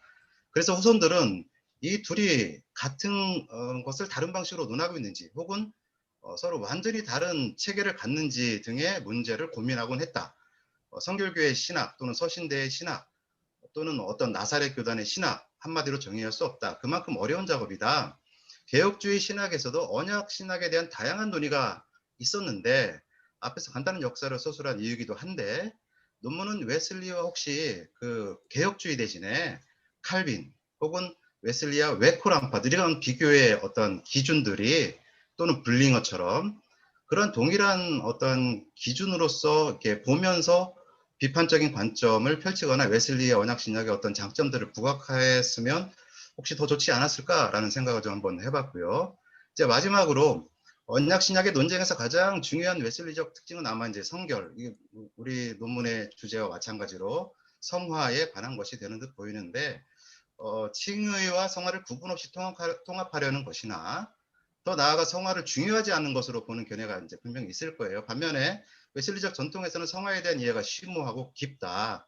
다시금 이에 대한 저자의 정리된 견해를 듣는 것으로 오늘 굉장히 충분히 읽을 가치가 있고 우리에게 좋은 그런 시사점을 전해준 논문의 논찬을 마무리하고자 한다. 좋은 논문을 통해 다시금 읽는 기쁨과 생각의 공간을 열어준 우리 장기영 박사님에게 경의를 표하면서 논찬 좀 마쳐 보려고 합니다. 감사합니다.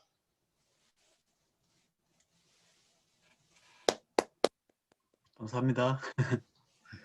네, 이거 잠깐 이걸 어떻게 없애죠? 우리 위쪽에 보면 공유 닫기가 있습니다. 임종사님 도와주세요. 네, 도와주시면 좋겠습니다. 네. 네, 공유 중지해 제가 구글 주시고요. 클래스는 좀 많이 사용을 했는데 줌은 제가 오늘 네네. 처음 하는 거라 좀 익숙하지 예, 않습니다. 여러 가지 질문을 담고 또 깊이 있는 논찬에서 너무 감사하고요. 우리 시간적인 여유가 많지는 않으니까 우리 장기영 박사님 바로 말씀 좀 해주시죠. 예, 먼저 첫 번째 질문 보면 웨슬리와 플래처의 관계 때문에 플래처의 시대 구분 이론에 더 많이 집중했다는 것이 언급하신 부분의 내용입니다. 플래처는 성부, 성자, 성령 시대라고 구분한 건 맞고요. 이 플래처의 웨슬리 이후에 플래처의 성령론과 시대 구분 이론이 더 주목을 받음으로 인해서 지금 우리는 플래처적인 이론을 더 많이 가지고 있다, 더 익숙하다 이렇게 생각하면 될 것 같습니다. 그래서 웨슬리에게 더 깊이 있는 그런 또 이런 부분이 있음에도 불구하고 그리고 플래처가 웨슬리의 신학의 바탕을 해서 자신의 이론을 펼쳤음에도 불구하고 후대에는 그게 결국 나뉘어져 버린 그런 안타까움이 있습니다. 그리고 두 번째로 예수 그리스도의 계시의 유일성은 아까 오성욱 박사님께 답한 대로 선행은총, 일반적인 종교성과 구분되는 구약의 계시와 신약의 계시. 구약의 계시 역시 분명하게 그리스도에 대한 계시가 나타나고 특별언총에 기초해 있다는 그런 동일한 답변을 드려도 될지 모르겠습니다. 그리고 오늘도 시대 구분이 유효한가? 저는 이런 시대 구분이 정말 중요하다고 생각합니다. 어떤 점에서냐면 칼빈도 기독교 강요에서 구약 시대와 신약 시대의 차이점이 뭔지 루터도 그런 부분을 아주 중요하게 다루거든요. 그걸 잘 알지 못하면 우리가 구약 시대의 관점으로만 보면서 신약의 은혜를 이해하지 못한다든지 또 신약 시대의 관점만 보면서 구약을 무시한다든지 이런 것들을 피할 수 있기 위해서는 구약의 한계 또 구약에 주어진 은혜 이걸 분명하게 규정을 해야 되고 그러면서 신약에 어떤 발전적인 면이 있고 이런 부분을 분명하게 이해해야 한다고 생각하는 구약 신약의 큰 시대 구분 그리고 이전에 아담과 그 이후 타락한 사람 사이의 시대 구분은 지금도 우리가 성경을 이해하고 있는 그 틀이라고 꼭 언약 신약으로 들어가지 않더라도 누구나 이 부분은 공유하고 있는데 언약 신약이 그 부분을 더 분명하게 해주고 있다고 생각을 합니다. 그리고 개혁주의에서는 구속 언약이라든지 다양한 용어를 사용하고 있는 건 맞습니다. 분명히 개혁주의에서 더 디테일하고 이렇게 디테일하게 그리고 다방면으로 발전시킨 것은 맞습니다. 그런데 구속 언약이라고 하면 하나님께서 창세 전부터 삼위일체 내에서 우리를 구원하기로 하신 그 구속의 내용인데 웨슬리에게는 구속 언약이라는 표현을 쓰지 않아도 이중 예정론과 달리 그 구속 언약 자체가 이중 예정론을 칼빈주의에서는 설명하거든요. 그런데 웨슬리에게서는 구속 언약이라는 그 내용을 쓰지 않아도 이중 예정론과의 차이를 설명하면서 하나님과 그리스도 성령 안에서의 그 계획이 충분히 설명되고 있다고 그런 생각이 듭니다. 그리고 지적해 주신 대로 학문이 순수한가, 자칫 잘못하면 성경의 내용을 가리는 방식으로 교조화될 수 있다는 것을 인정하면서 그럼에도 불구하고 성경적으로 균형을 이룬 신학은 그런 잘못된 것을 깨뜨리는 방식으로 긍정적으로 작용할 수 있다. 특별히 이중예정 같은 경우나 성결할 수 없다. 그리고 우리는 죄를 지어도 완벽하다. 이런 생각들은 개혁주의 언약신학이 잘못 사람들에게 오해를 불러일으킬 수 있는 부분인데 이런 것들을 성경적으로 회복시키는 언약신학은 오히려 성경의 그런 중요한 면을 드러내는 그런 긍정적인 효과가 있다고 생각합니다. 그리고 제가 박사님께서 잘 다루어 주신 개혁주의 언약신학자들의 내용을 개개인을 다루지 않은 것은 지면상의 그런 한계도 있지만 한편으로는 너무 많습니다. 너무 많이 언약신학을 다루어서 그걸 다 다룰 수는 없고 그들의 공통점을 뽑아서 그 공통점과 웨슬리 언약신학을 비교했다고 그렇게 하기 위해서 노력을 기울였습니다. 충분한 답이 되었을지 모르겠습니다. 귀한 논찬에 감사드립니다. 네, 감사합니다. 예, 또 준비된 논찬에 준비된 답변을 주셔서 시간을 잘 절약해 주셔서 감사하고요. 자, 그러면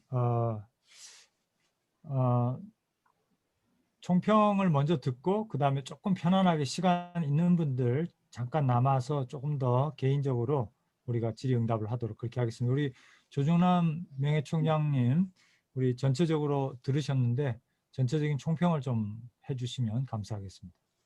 네, 우리가 웨슬리 신학을 다룸에 있어서 언약 신학 계통의 그 관점에서 다른 것이 많지 않았다고 결국은요. 그래도 오늘 장 박사님께서 장황하게 설명해 주면 고맙게 생각을 합니다. 근데 설명이 좀 복잡한 점도 있어요, 결국은요. 거기 우리 박영근 박사님께서 잘 간추어 주시고 또 신학의 역사를 잘 설명해 주셔서 대단히 감사합니다. 웨슬리 강조한 것은 하나님의 은총이었죠, 은총. 사람의 호응을 전제하는 은총을 강조하게 자연히 거기는 언약이 따라왔던 거예요, 그죠? 그런데 그런 면에서 은총의 역사에서 눈으로 따라왔는데 그 아래 따라오는 언약 신학을 따라가지고 들어왔다는 거 하나 새로운 접근이라고 생각을 합니다. 근데 여기에서 제가 보기에는 장 박사님께서 웨슬리의 그 언약 신학을 말하면서 웨슬리 신학을 설명하기 위해서 몇 가지 제가 질문도 하고 조금 퀄리파이할 것이 되겠군요. 말씀드리겠습니다. 예를 들어서 그 208페이지인가요? 거기 말하기를 아담의 타락으로 인하여서 하나님의 형상이 파괴됐다는 얘기를 하는 데 있어서 장 박사는 부분적인 타락을 말하는 것 같아. 도덕적인 형상은 완전히 없어졌지만은 다른 것은 상처를 입었다. 부분적인 타락. 그렇게 말하는 사람도 있긴 있어요. 왜냐하면 우리가 사람이 타락을 있지 않느냐 얘기이기 때문에 그 타락으로 해서 완전히 자연적인 현상이 없어지지 않았다고 보는 사람도 있지만 그건 잘못된 견해의 결국은요. 웨슬리는 이미 하나님의 선한 은총으로 인하여서 회복된 사람의 자연적인 현상, 자유의지를 잰 것이지 원래부터 남아있는 인본주의적인 요소가 남아있는 그런 걸 보지 않았다는 얘기예요. 신세계의 설교라든가 우리 예정의 설교도 그렇지만은 전적으로 하나님의 형상은 다 없었다고 했다고요. entirely voice of the image of God. 또 말하기를 다 설교를 그렇지만은 우리가 자유의지가 있다 그렇지만은 초자연적으로 회복되어서 부분적으로 자유의지를 갖고 있다고 얘기했다고요. 그러니까 이게 인간의 자연 현상이 남아있다 그렇지만은 하나님의 은총으로 회복됐기 때문에 있다고 봐야 되지 타락에서 부분적으로 타락했다는 것은 아니라고 생각해요. 그런 면에서 안위에서 다른 것이지 만약 이 입장을 따른다 그렇지만 안위에서 다른 게 없다고 그러잖아요. 그런 사람을 기도하고 싶고, 그 다음에 또 중요한 얘기는 뭔가니 고넬료 얘기거든요. 여기 얘기는 뭔가니 은혜의 언약 시대에 있지만서 여전히 뭐의 결국은요. 구약적인 그런 요소도 인정한다가 아니에요. 그 논의해보자 그거군요. 고넬료의 그 하나님을 두려워하고 선한 행사하는 것이 하나님께서 악습했다, 또 웰컴했다, 받아줬다고 그랬지만은 그것이 과연 구원받은 조건이었냐 그 얘기야. 중요시 봐야 되는 거예요. 웨슬리의 제 주석을 쭉 찾아봤다고 해요. 4년 전 10장에 그렇고 있지만은 웨슬리는 고넬료는 unbeliever, 불신자였다고 했냐. 그리고 44절에서 베드로 얘기 들은 다음에 성령이 있는 다음에 표현하길 말을 처음으로 이방인이 1000열매가 되었다. 그러니까 왜 고넬료가 연합됐던 얘기는 베드로 얘기 듣고 은혜 받음으로써 구원받은 것이지 그 전에 하나님을 두려워하고 선행을 함으로 구원받다고 그런 게 아니겠느냐. 알겠어요? 더 나가서 말하기를 장박사를 말하는 거 아니 그 당시는 하나님을 두려워하고 행함으로써 종의 믿음 그걸 받았다 얘기했다고 그러군요. 볼도의 편지 얘기했잖아요. 그군요. 볼도의 고단 보라고 더 자세히 말할 것 같으면은 볼도는 자기 의를 의지하지 않냐고 atoning blood of Christ, 예수 그리스도의 대속의 피를 의지했다고. 그러니까 구원받았고 종의 물이 된 것이지. 예수를 믿지 않고 선한 행함으로써 구원받다고 할 수 없지 않느냐.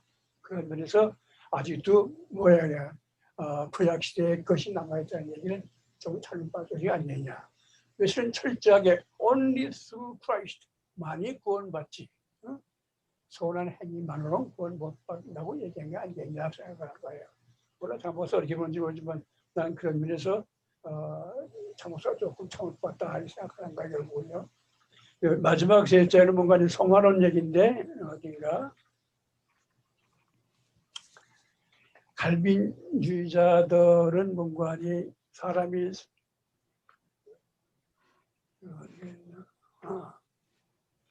사람이 무의식적으로 실수나 이런 죄를 짓기 때문에 절대 성화가 완전히 있을 수 없다 얘기한다는 얘기 아니겠군요. 그렇죠. 그건 맞는 얘기하거든요.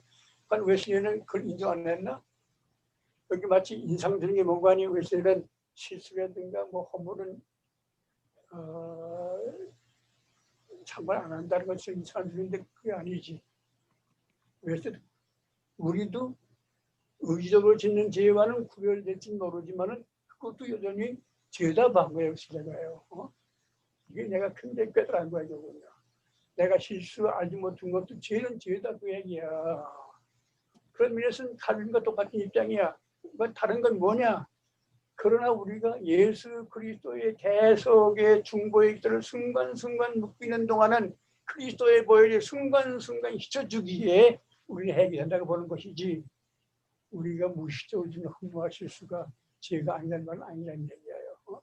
그래서 제가 아직도 신학교 교수 앞에서 내가 한번 강의할 때 있었는데 그랬다고 마치 내 눈에 자세한 먼지가 들어오지만은 살아있는 사람은 순간순간 눈물이 흐르기 때문에 그ton과 마찬가지로 우리가 무의식적으로 실수하기 때문에 죄가 있지만은 지금도 대속의 중보 기도를 드리는 그리스도의 순간순간 의지함으로 그리스도의 순간순간 시침으로 우리가 성화를 온전한 성화를 유지한다고 말하는 것이지 우리가 그 죄를 가볍게 받다고 봐서는 안 된다는 얘기예요.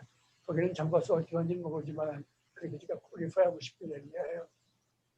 감사합니다. 여러분들 여기에 대한 코멘트 좀 듣고 싶어요. 고넬료가 선한 행을 함으로만 구원 받았습니까? accepted 또는 welcomed 인정됐다 그랬지만 칼빈은 웨슬리는 얘기했거든. He was unbeliever. 그러니까 44절에서 사도 베드로의 얘기를 듣고 성령이 임하심에 그때 웨슬리가 말하기를 first fruit of the Gentile. 그래서 고넬료다. 그러니까 고넬료도 예수를 믿음으로 구원받은 것이지 그 전에 행함으로 구원받았다는 그 수준을 인정한다는 얘기를 조금 잘못된 게 아니겠냐 이렇게 생각하는 거예요. 그냥 장 박사의 코멘트 듣고 싶어. 예. 귀한 코멘트 또 지적해 주신 거 감사드립니다. 먼저 고넬료에 대해서 이렇게 말씀을 드리면 그 구약적인 구원의 기준, 은혜 언약 하에서는 구약에서도 신앙으로 구원받았다고 하는 측면에서 하나님을 두려워함으로 죄를 멀리하고 의를 행했다는 이 표현이 선을 행함으로 구원을 받았다는 게 아니고요. 신약에서와 마찬가지입니다.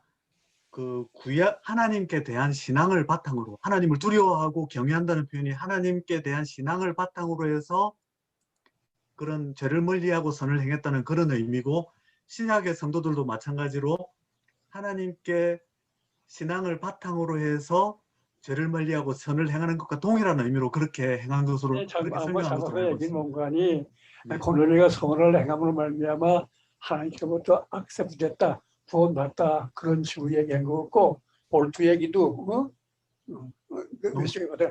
볼트 예. 얘기도 그 아래에 있다고. 그가 trust not on his righteousness but the atoning blood of Christ 얘기했다고.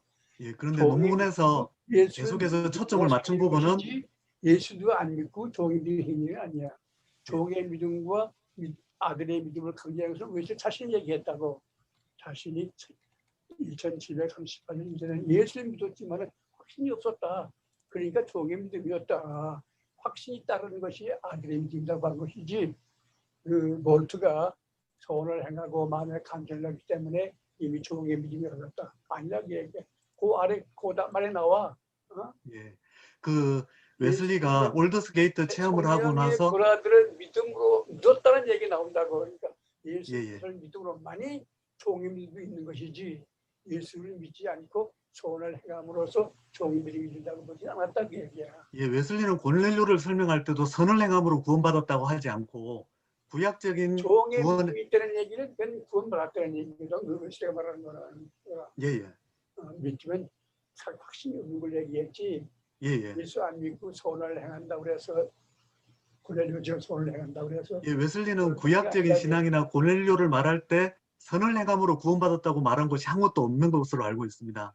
하나님을 믿는 믿음을 바탕으로 죄를 멀리하고 선을 행했다 이렇게 강조하고 있기 때문에 거기에서도 믿음이 강조되고 있고 선을 행했다고 강조되고 있지는 않은 것으로 알고 있습니다. 그리고 아니 웨슬리가 원래 올드스게이트 시대의 구원론의 충분성을 얘기하면서 예. 고넬료가 구원받은 것처럼 설명하고 있다고. 근데 이제 제가 좀 이 질문을 다시 받아서 다시 질문을 드려보면은 예. 결국은 웨슬리의 언약 신학의 가장 그 창의적인 부분, 그리고 구별되는 부분이 아마 은혜 언약인데 그 중에서도 구약 시대의 은혜 언약인 것 같아요. 그래서 지금 아까 우리 장 박사님 설명하실 때 순종은 필요하지만 그러나 행위 언약이 이제 폐지되고 믿음이 구원의 조건이 되는 것이 구약의 그런 은혜 언약이다라고 말씀하면서 제사의식을 통한 화해의 신앙을 통해서 구원받을 수 있는 길을 구약 시대에도 열어주셨다라고 했거든요. 이제 이 부분에 대해서 그 제사의식을 통한 화해, 하나님과의 화해의 신앙, 또 이것을 통한 구원, 이런 부분에 대해서 기독론적으로 그리스도를 통하지 않고서도 제사의식, 인간이 드리는 제사의식을 통해서 과연 구원이 가능할 수 있겠느냐에 대한 질문이 여기에는 묻어 있는 것 같아요. 그렇죠. 예. 소원을 행함으로써도 죄에서 용서할 수 있는 게 아니에요. 그러니까 이 부분에 대해서 많이 죄에서 용서받았지. 예, 죄에서 이 부분에 대해서 용서받아야만이 조금 구원이지. 그 전에 네. 구원일 수 없다는 얘기야. 예. 네, 좀 구약의 제사 제도가 고넬료가 소원을 행함으로 말미암아 하나님께 받아들였다 그러니까 구원받은 것 좀 설명했는데 그건 아니지 않느냐 이게. 그냥 자세히 보니까 44절에 베드로 얘기 들음으로써 성령이 임할 때 그때 베드로가 말하기를 처음으로 이방인이 첫 열매를 맺었다. 그러니까 예수를 믿음으로만이 구원이지 은혜의 계약 언약 시대에 와서 소원을 행함으로만 구원은 없다고 얘기야. 예. 여기 있는 것처럼 얘기했다고 얘기야. 먼저 김성원 소장님께서 말씀해 주신 제사 제도를 통한 하나님과의 화해가 그 당시에는 그리스도의 구속이 완전히 계시되지 않았기 때문에 제사 제도를 통한 그림자를 통한 화해는 분명하지만 그 제사 제도를 통한 은혜조차 신약에서 말씀하는 예수 그리스도의 대속 사역의 온전성에 기초를 하고 있다. 그런 점에서 비록 구약의 사람들은 제사 제도를 통해서 죄 용서를 받았지만 그 은혜의 기초는 신약의 그리스도에게로 두고 있다는 점에서는 그 구약이라고 해서 그리스도를 제외한 그런 구원이 아니고 그리스도께 기초한 구원이다 이렇게 볼 수 있을 것 같고요. 그리고 구약 시대조차도 계속해서 그 창세기 3장 15절에 원복음으로부터 시작해서 그리스도에 대한 계시는 늘 이어졌다고 생각이 듭니다. 그래서 계시가 완전하지 못했을 뿐이지 특별 계시가 주어지지 않은 구약 시대가 아니다. 이런 관점에서 구약 시대의 신자들도 늘 특별 은혜에 기초해서 하나님을 믿고 그리스도에 대해서도 어렴풋이 알면서 그리스도의 대속에 기초한 제사 제도를 통해서 은혜를 입었다. 이렇게 설명하면 될 것 같습니다. 예, 그리고 고넬료의 경우도 신약적인 의미에서의 불신자였지 구약적인 의미에서의 불신자는 아니라고 저는 그렇게 생각을 하고 있습니다. 예, 그리고 아까 총장님께서 지적해 주신 성화론에서 웨슬리가 실제적으로 실수나 연약성도 죄에 포함시켰다고 하는 내용은 논문 230페이지랑 231페이지에 설명이 되어 있습니다. 제가 그 부분은 시간상 그냥 생략을 하고 설명을 하다 보니까 예. 그리고 처음 말씀해 주신 부분적인 타락이냐 철저한 타락이냐 여기에서 본 지적을 해주신 것 같습니다. 웨슬리는 주로 설명할 때에 도덕적 형상은 완전히 상실됐다. 그러니까 하나님과의 우리와의 관계는 상실됐다. 그리고 자연적 정치적 형상은 예를 들면 인간의 이해력이나 그 다음에 감정적인 부분, 의지적인 부분 이런 부분인데 이건 부분적으로 손상됐다고 하는 표현이 많이 나오지만 그것은 사실은 하나님께서 내버려 두셨다면 전적 타락으로 완전히 소실되었을 텐데 하나님께서 선행은총을 통해서 부분적으로 회복시켜 주셨다는 그 은혜에 기초한 것이기 때문에 총장님께서 지적해 주신 것이 올바른 것 같습니다. 예, 오성욱 박사님. 그 좀 클리어하게 좀 하기 위해서요. 그럼 고넬료의 믿음은 종의 믿음이 아닌 거네요. 그러니까 어떻게 되는 종의 건가요? 믿음에서 예. 베드로를 만나서 복음을 들음으로 인해서 자녀의 신앙으로 바꾸어 주셨다. 이렇게 설명을. 여기 로데스도 여기 영향을 로데스가 페이스 투 페이스였잖아요. 예. 거기서도 말하기를 뭔가니 믿음 없이 순종함으로도 하나님의 자녀가 되는 특권이라고 봤다고 로데스도. 웨슬리는 제가 스탠리 로우즈 책을 읽고서는 믿음이 없이 선행을 행했다가 아니고 하나님을 경외한다는 그 표현 속에 하나님을 믿는 믿음을 바탕으로 죄를 멀리하고 선을 행한다. 이게 늘 전제로 깔려 있습니다. 여기 있어서 구약의 의미에서 하나님을 경외하고 의를 행하는 자는 하나님께서 이미 용납되어 있다고 로데스가 얘기했다는 걸 인정했다고. 예, 그래서 여호와를 하나님을 경외하고라는 표현 속에 믿음이 전제된 선을 행함 이렇게 저는 이해를 했습니다. 믿음이 전제됐다면 좋아, 전제되지 않은 사람이 구원받았다는 걸 얘기하니까 웨슬리는 그렇게 보지 않은 게 아니냐고 말이야. 예, 저는 그렇게 그 믿음이 전제됐다고 그렇게 보고 있습니다. 의료하고 두려웠다고 그래서 구원받아서 말하겠다. 그 다음 내려볼 거 같으면 더 자세히 말하면은 그는 자기 의를 의지하지 않냐고 아토님 브라더를 일으켰다고 얘기했다고. 그러더니 through Christ만이 구원이지. 은혜 시대에 와서 through Christ 없이 행함으로만 구원은 없다고 봐야 한다는 거야.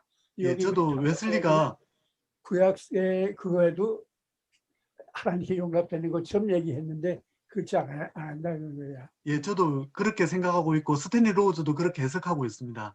제가 혹시 이 부분에 조금 그게 미진하게 표현됐을지 모르겠는데 항상 믿음을 바탕으로 하나님을 믿는 신앙을 바탕으로 이걸 웨슬리가 늘 전제로 거기 포함하고 있다고 저는 생각하고 있습니다. 예, 여러 가지 좋은 토론 감사드리고요. 시간적인 제약이 조금 있기 때문에 이제 플로어에다 오픈을 해서 함께 이제 지금까지 경청해 주신 분들의 질문이나 코멘트를 잠깐 좀 받아봤으면 좋겠습니다. 시간이 많지 않으니까 간략하게 정리해서 말씀해 주시면, 자유롭게 좀 말씀해 주시면 감사하겠습니다.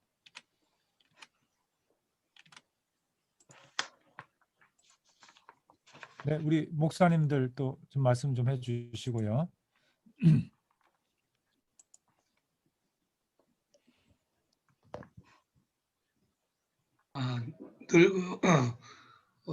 오늘 참 그 장경 박사님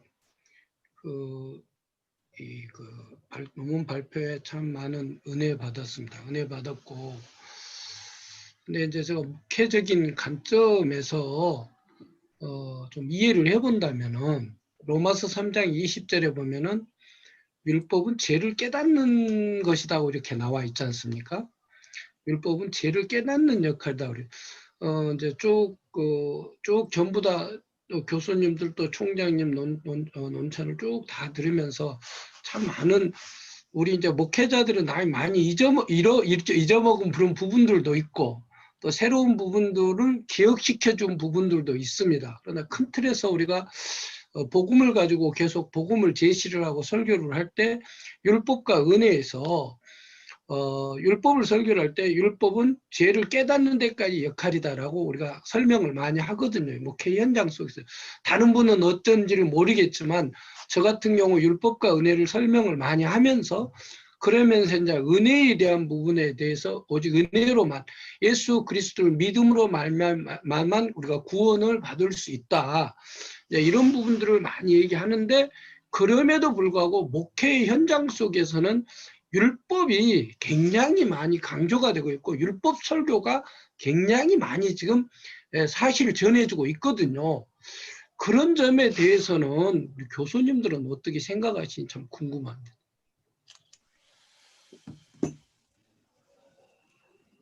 예, 장 박사님 말씀 좀 해주시죠. 예.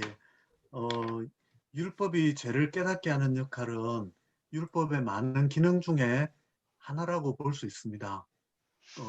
자신이 죄인임을 깨닫지 못하는 사람에게는 분명히 율법이 죄를 깨닫게 하는 역할이 제일 중요한 역할로 다가오겠지만 죄 용서를 받고 하나님을 사랑하게 된 사람에게는 어떻게 하면 하나님이 뜻하시는 순종을 할 수 있을지를 그 길을 알려줌으로 인해서 성화의 길을 도와주는 것이 율법이다. 그래서 루트 같은 경우는 율법은 정죄한다 이것만 강조했지만 칼빈 같은 경우는 율법의 제3용법이라고 해서 율법은 성화를 돕는다 이 부분을 강조했습니다.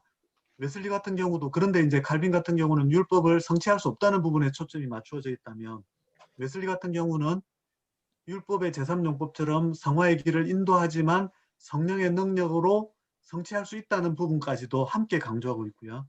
그런 점에서 성경의 균형을 맞추는 것이 참 중요하다고 생각합니다. 율법으로 구원을 받을 수 없다는 부분도 강조하면서도 신자들이 계속해서 율법을 사랑하고 꿀송이처럼 달다고도 표현하고 하나님 말씀에 순종한다 이런 부분들이 또 율법의 중요성을 다 말하고 있다는 점에서 그 율법이 죄를 깨닫는 역할을 한다고 하는 것은 인간이 죄인이기 때문에 율법으로 정죄받는다는 역할을 강조하게 되면 그게 그리스도의 역할 중에서 제사장적인 역할, 그러니까 죄인의 죄를 용서한다는 역할에만 국한이 되게 됩니다. 그래서 웨슬리는 그리스도의 삼중 직분을 함께 강조해야 신앙이 이렇게 균형을 이루게 된다고 보았는데 예를 들어서 예언자 직분과 제사장 직분과 왕 직분 이 세 가지를 함께 강조합니다.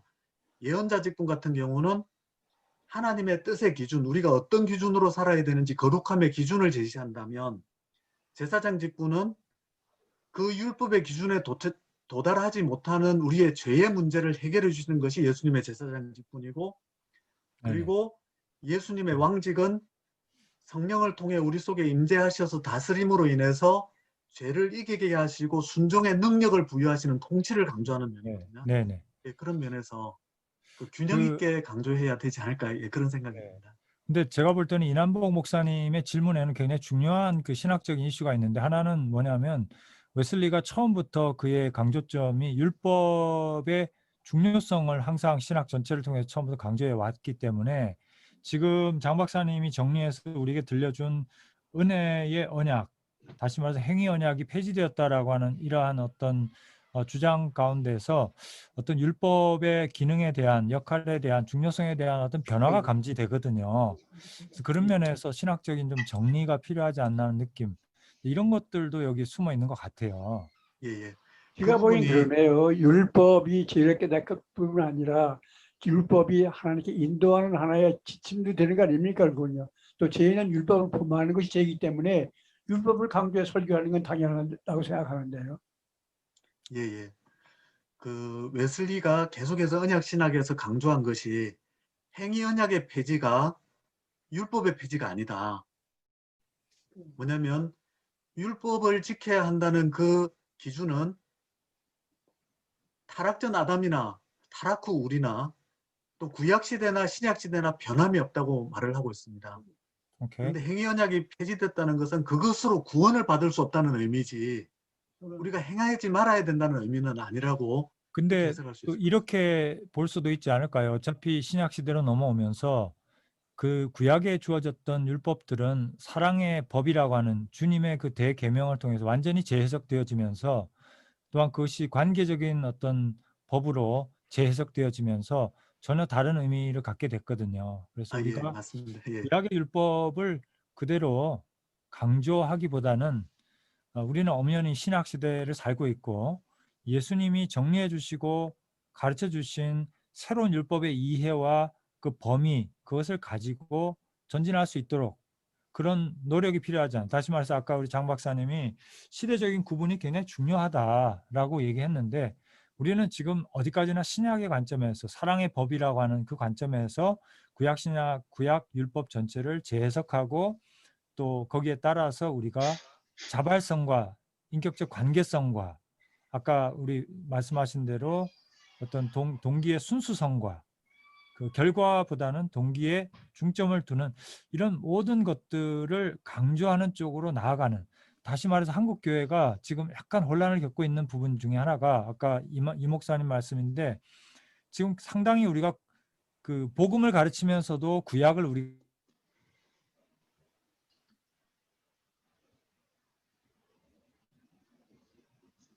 지금 잠시 멈춰서 안 들려. 안 들려. 그런 것 같으네요. 네. 우리가 경전으로 받아들였기 때문에 또 많은 부분에서 잠깐 스탁되는데요. 이게 문제인데. 그래서 지금 한국 교회가 겪고 있는 문제 중에 하나가 뭐냐면은 복음을 가르치면서도 구약이 매여 있어는 구약이 보여주고 가르치고 있는 율법주의에 매여 있는 부분이 많이 있어요. 예를 들면 11조를 가르칠 때는 우리 구약으로 간단 말이에요. 그죠? 제사장의 어떤 목사님들의 권위를 강조할 때 우리 구약으로 간단 말이에요. 그러면서 약간 혼란이 있기 때문에 제가 볼 때는 그냥 단지 1.1획도 해야지 못할 거다라는 차원에서만 얘기하기보다는 예수님의 율법에서 우리가 구약을 재해석하는 율법에 대한 전혀 새로운 어떤 이해들이 또 좀 정리가 되어서 가르쳐져야 되고, 목사님들도 율법주의로부터 벗어날 수 있는, 우리 한국 교회가 아직도 제가 볼 때는 한 30%는 구교적인 펠라기안적인 이제 구약적인 이런 율법주의적인 것이 남아 있다라는 고민이 아마 이 목사님의 그 말씀 속에도 숨어 있는 게 아닌가 싶거든요. 교수님 지금 김 교수님 말씀하신 그 아까 이제 장 박사님께서 이제 시대적 구분에 대해서 말씀하셨지 않습니까? 이 시대적 구분 속에서 구약 시대와 신약 시대, 율법 시대와 은혜 시대. 그러면은 율법 시대는 이제 하나님이 어떤 왕이라면은 신약 시대 와서는 하나님의 아버지다. 그러면 구약 시대는 종이라면은 신약 시대는 자녀다. 그래서 율법 시대와 은혜 시대에서 그 사랑의 관점에서 바라본다면은 하라 하지 마라 하시길 바랍니다가 아니라 우리의 표현 자체 속에서 은혜가 우리 안에서 내면화가 됐고 그 은혜가 흘러서 할 수 있도록 해주는 과정으로 이끌어주는 이런 지금 신학과 목회적인 것이 접목이 돼야 되는데 신학적인 부분에서는 충분히 공감하고 이해를 합니다. 그러나 목회적인 부분으로 들어와서는 목회적인 현장 속에서는 신학과 목회의 괴리가 너무 다 크다는 거예요.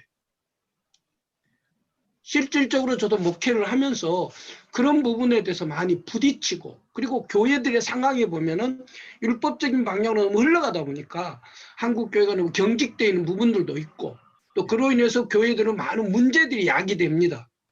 이제 이런 것들을 목회적인 관점에서 보면서 참 안타깝다라고 보고 오늘 강의 속에서 참 전체 흐름이 너무 좋았지만은 이게 목회적인 환경 속에서까지 들어와가지고 이게 좀 흐름이 은혜가 흘러야 되는데 그 부분이 좀 안 되고 있다는 게 참 안타깝다 이런 얘기죠, 저 생각은. 네. 그러니까 우리가 그 페다고지컬하게 교육적으로 목회를 하다 보면은 성도들에게 강요를 하게 되거든요. 그리고 하지 않으면 이런 벌을 받는다라는 식으로 가르치게 되잖아요. 우리가 자녀들 키워도 그렇고. 그러나 그러한 어떤 장치들이 사실은 신학적인 정당성이 부족한 거예요. 은혜의 율법 안에서는 은혜 언약 안에서는 그런 강요라든지 그런 형벌이 두려워서 율법을 지키는 이런 어린아이 시절 아주 어린 아이들을 키울 때의 이러한 방식들이 더 이상은 성숙한 우리 신약 시대의 성도들에게 맞지 않는데 그것이 통용되고 있고 부분적으로 작동되고 있고 그러다 보니까 목사님이 하나님 역할을 대신할 때도 있고 율법적으로 단죄할 때도 있고 이제 이렇게 되는 것들이 혼재하고 있는 상황이고 목사님께서도 그게 굉장히 불편하시고 이게 아닌데 본질적인 어떤 사역이나 본질적인 가르침이 아닌데 하면서도 한국교회 전체가 그것을 이제 받아들이고 있는 그래서 상당히 어떻게 보면 구교적인 권위주의적인 율법주의적인 이런 것들이 남아있다는 고민이 있는데 제가 볼 때는 우리 웨슬레안들이 과감하게 우리 교회와 목회의 틀을 정말 지금 우리 장 박사님이 강조한 은혜 언약의 틀 속에서 다시 한번 세울 필요가 있다고 보거든. 실천해 볼 필요가 있다고 생각해요. 그래서 예를 들면은 헌금이나 이런 부분조차도 지금 우리는 11조는 당연히 해야 되는 거다. 성도는 당연히 해야 되는 거다. 이렇게 해서 이게 어떤 재정적인 기반을 이루고 있지 않습니까? 그러나 이 부분도 우리가 은혜의 어떤 언약의 입장에서 보면은 사실은 주님께서는 그것도 열어주셨다라고 보거든요. 그래서 과부의 한 물론 뭐 비율로 따질 수도 있겠지만은 이 자발성을 강조하는 그리고 자원해서 참여하는 아버지의 뜻을 받들고자 노력하는 이런 차원에서 열어두면은 오히려 시간은 걸리겠지만 한 교회, 두 교회가 이런 실천을 통해서 목사님이 권위를 내려놓고 율법주의적인 이런 강요, 그런 어떤 불안의 요소들을 내려놓고 우리가 실천해 나간다면 헌금에 있어서 순종에 있어서 직분에 있어서 지금 보면은 직분자를 맡길 때도 거의 강요하잖아요, 우리가. 그죠? 왜냐하면 하겠다는 사람들이 많지 않기 때문에 강요해서 또 성장하는 면도 있죠. 그 간증도 나오고 그러나 우리가 조금 더 웨슬리적으로 신약적으로 한다면 정말 직분자도 우리가 정말 발런티어를 또 인격적으로 주고받는 그렇게 해서 세우고 헌금도 그렇게 하고 그렇게 해서 과연 어떻게 되나 한번 우리가 모델링을 그런 모델 처치를 세워간다면 정말 자유함이 있고 성도들의 자발적인 참여가 있고 그리고 풍성함이 넘치는 그런 목회가 될 수 있다고 생각하거든요. 그래서 그것이 우리 웨슬레안 교회들의 과제가 아닌가. 그 논문에서 부족했던 자본에 부분을 실험하고 있고요. 소장님과 이남복 목사님께서 잘 이렇게 보완해 주신 것 같고 그리고 웨슬리도 율법적 순종보다 복음적 순종이 자발적이지만 훨씬 더 깊이가 있고 더 광범위한 순종을 하게 된다고 하는 그런 부분에서 그 웨슬리의 관점을 정말 잘 반영해 주셔서 말씀해 주신 것 같습니다. 감사합니다. 네. 아이고 시장하실 텐데 이렇게 긴 시간 동안에 지금 40분이 다 돼 가는데요. 예, 여러분 이제 정리를 하고요. 혹시 이제 뒤풀이로 조금 더 얘기하고 싶은 분만 잠깐 남아 계시고 우리 장기영 박사님 시장하시겠지만 잠깐 계시고 우리 논찬자들 계시고 해서 조금 더 대화를 이어가도록 하고요. 일단 공식적으로는 여기에서 마치도록 하고 매달 우리가 이런 행사를 좋은 학문적인 말재와 토론을 좀 해보려고 합니다. 그리고 방학 중에는 또 우리가 그 설교 읽는 모임이 있어요. 참 은혜롭습니다. 그래서 우리 조정남 명예총장이 모시고 서울 신대에서 모임을 가집니다. 그래서 뭐 요즘에 코로나로 인해서 조금 어려움이 있지만 그래도 많이 모이지 않으니까요. 여러분 마음이 계시면 저희들 연락 주시고 또 한 가지는 여러분들께서 그 지금 문자로 여기 채팅 남기실 수 있는데요. 여러분 성함과 전화번호를 남겨주시면 저희들이 그 웨슬리 연구 모임 카카오톡에다가 좀 초청을 할 수 있습니다. 그래서 우리가 어떤 모임이 있을 때 바로 연락을 받으실 수 있도록 그렇게 할 테니까 여러분 여기에 메시지를 좀 나가시기 전에 성함 전화번호 남겨주시면 우리 카카오톡으로 이렇게 좀 초대하도록 그렇게 하겠습니다. 정말 수고 많으셨고요. 일단 우리가 박수하고 뜨겁게 박수 드리고 수고하신 분들을 위해서 공식적으로는 마치도록 그렇게 하겠습니다. 감사합니다. 네, 멀리서 참여해 주신 분들 너무 감사하고요. 또 나사렛 대학교 우리 멤버들 감사드리고요. 우리 감사합니다. 네네 장기영 박사님 우리 따님도 들어왔던 것 같네요. 예, 아유 둘 다 너무, 들어와 있었습니다. 너무 부럽습니다. 참 감사합니다. 아빠의 신학 발제를 이렇게 아이가 들어와서 예 반가워요. 따님 둘째인가요? 요 둘째도 있고 첫째도 미국에서 저 친구랑 같이 듣고 있습니다. 아, 그리스탕으로 돼 있고. 그렇구나. 우리 장경 우리 잠깐 소개 좀 해야겠네요. 우리 그레이스 창 한번 자기 소개 잠깐 해줄 수 있어요? 지금 어디 대학 다녀요? 저 지금 Asbury University에 다니고 있어요. 발음이 벌써 다르네요. 네, 좋습니다. 그리고 둘째는 지금 집에서 같이 아빠 옆방에서 듣는 것 같은데, 네, 둘째도 잠깐 소개, 이름이 어떻게 됩니까? 장여결이에요. 예, 아유, 우리 장 박사님 그냥 우리 자녀들 너무 웨슬리안으로 잘 키우셔서 너무 부럽습니다. 네, 감사하고요. 예, 여러분 자유롭게 이제 가서 식사하시고 이제 더 대화하시길 원하는 분은 한 10분 정도만 우리 시간을 또 열정을 가지고 오셨으니까 좀 대화하도록 하겠습니다. 자유롭게 오늘 말씀 못하신 분들 좀 말씀해 주세요. 강한택 목사님 잘 지내셨어요? 반갑습니다.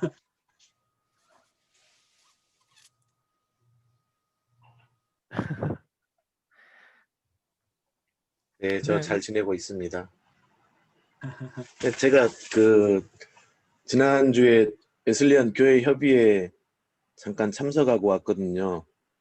근데 거기 갔더니 김진두 박사님하고 김영선 박사님하고 그분들 하시는 말씀들이 웨슬리 신학 중심으로 해서 이게 웨슬리 신학만 연구하고 교회하고 조금 괴리가 있다 보니까 웨슬리 신학이나 신앙들이 교회 속에서 많이 퍼지지 못하고 있다라는 이런 진단들을 하시더라고요. 그래서 사실 그날 가서 김영선 박사님의 강의를 듣고 좀 은혜가 돼서 이 웨슬리 전집을 지르고 왔거든요.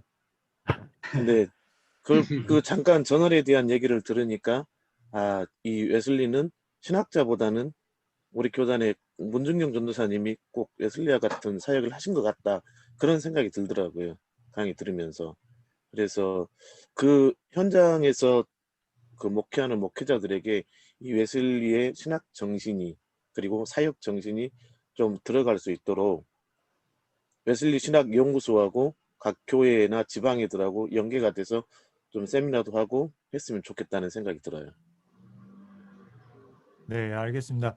앞으로 웨슬리안들이 이제 힘을 모으고 우리 교단 네네. 안에서 또 교단 밖에서 그렇게 해서 정말 웨슬리적인 목회 정신, 철학, 가르침들이 목회 현장에 정말 녹아 들어갈 수 있도록 저희들이 노력할 겁니다. 네, 감사드리고요. 저도 자주 참석하겠습니다. 아유, 감사합니다. 예, 또 말씀 안 하신 분들 중에 우리 좀 코멘트 해주시고 소감 말씀. 질문이 있는데요. 네, 네, 아빠에게 질문한답니다.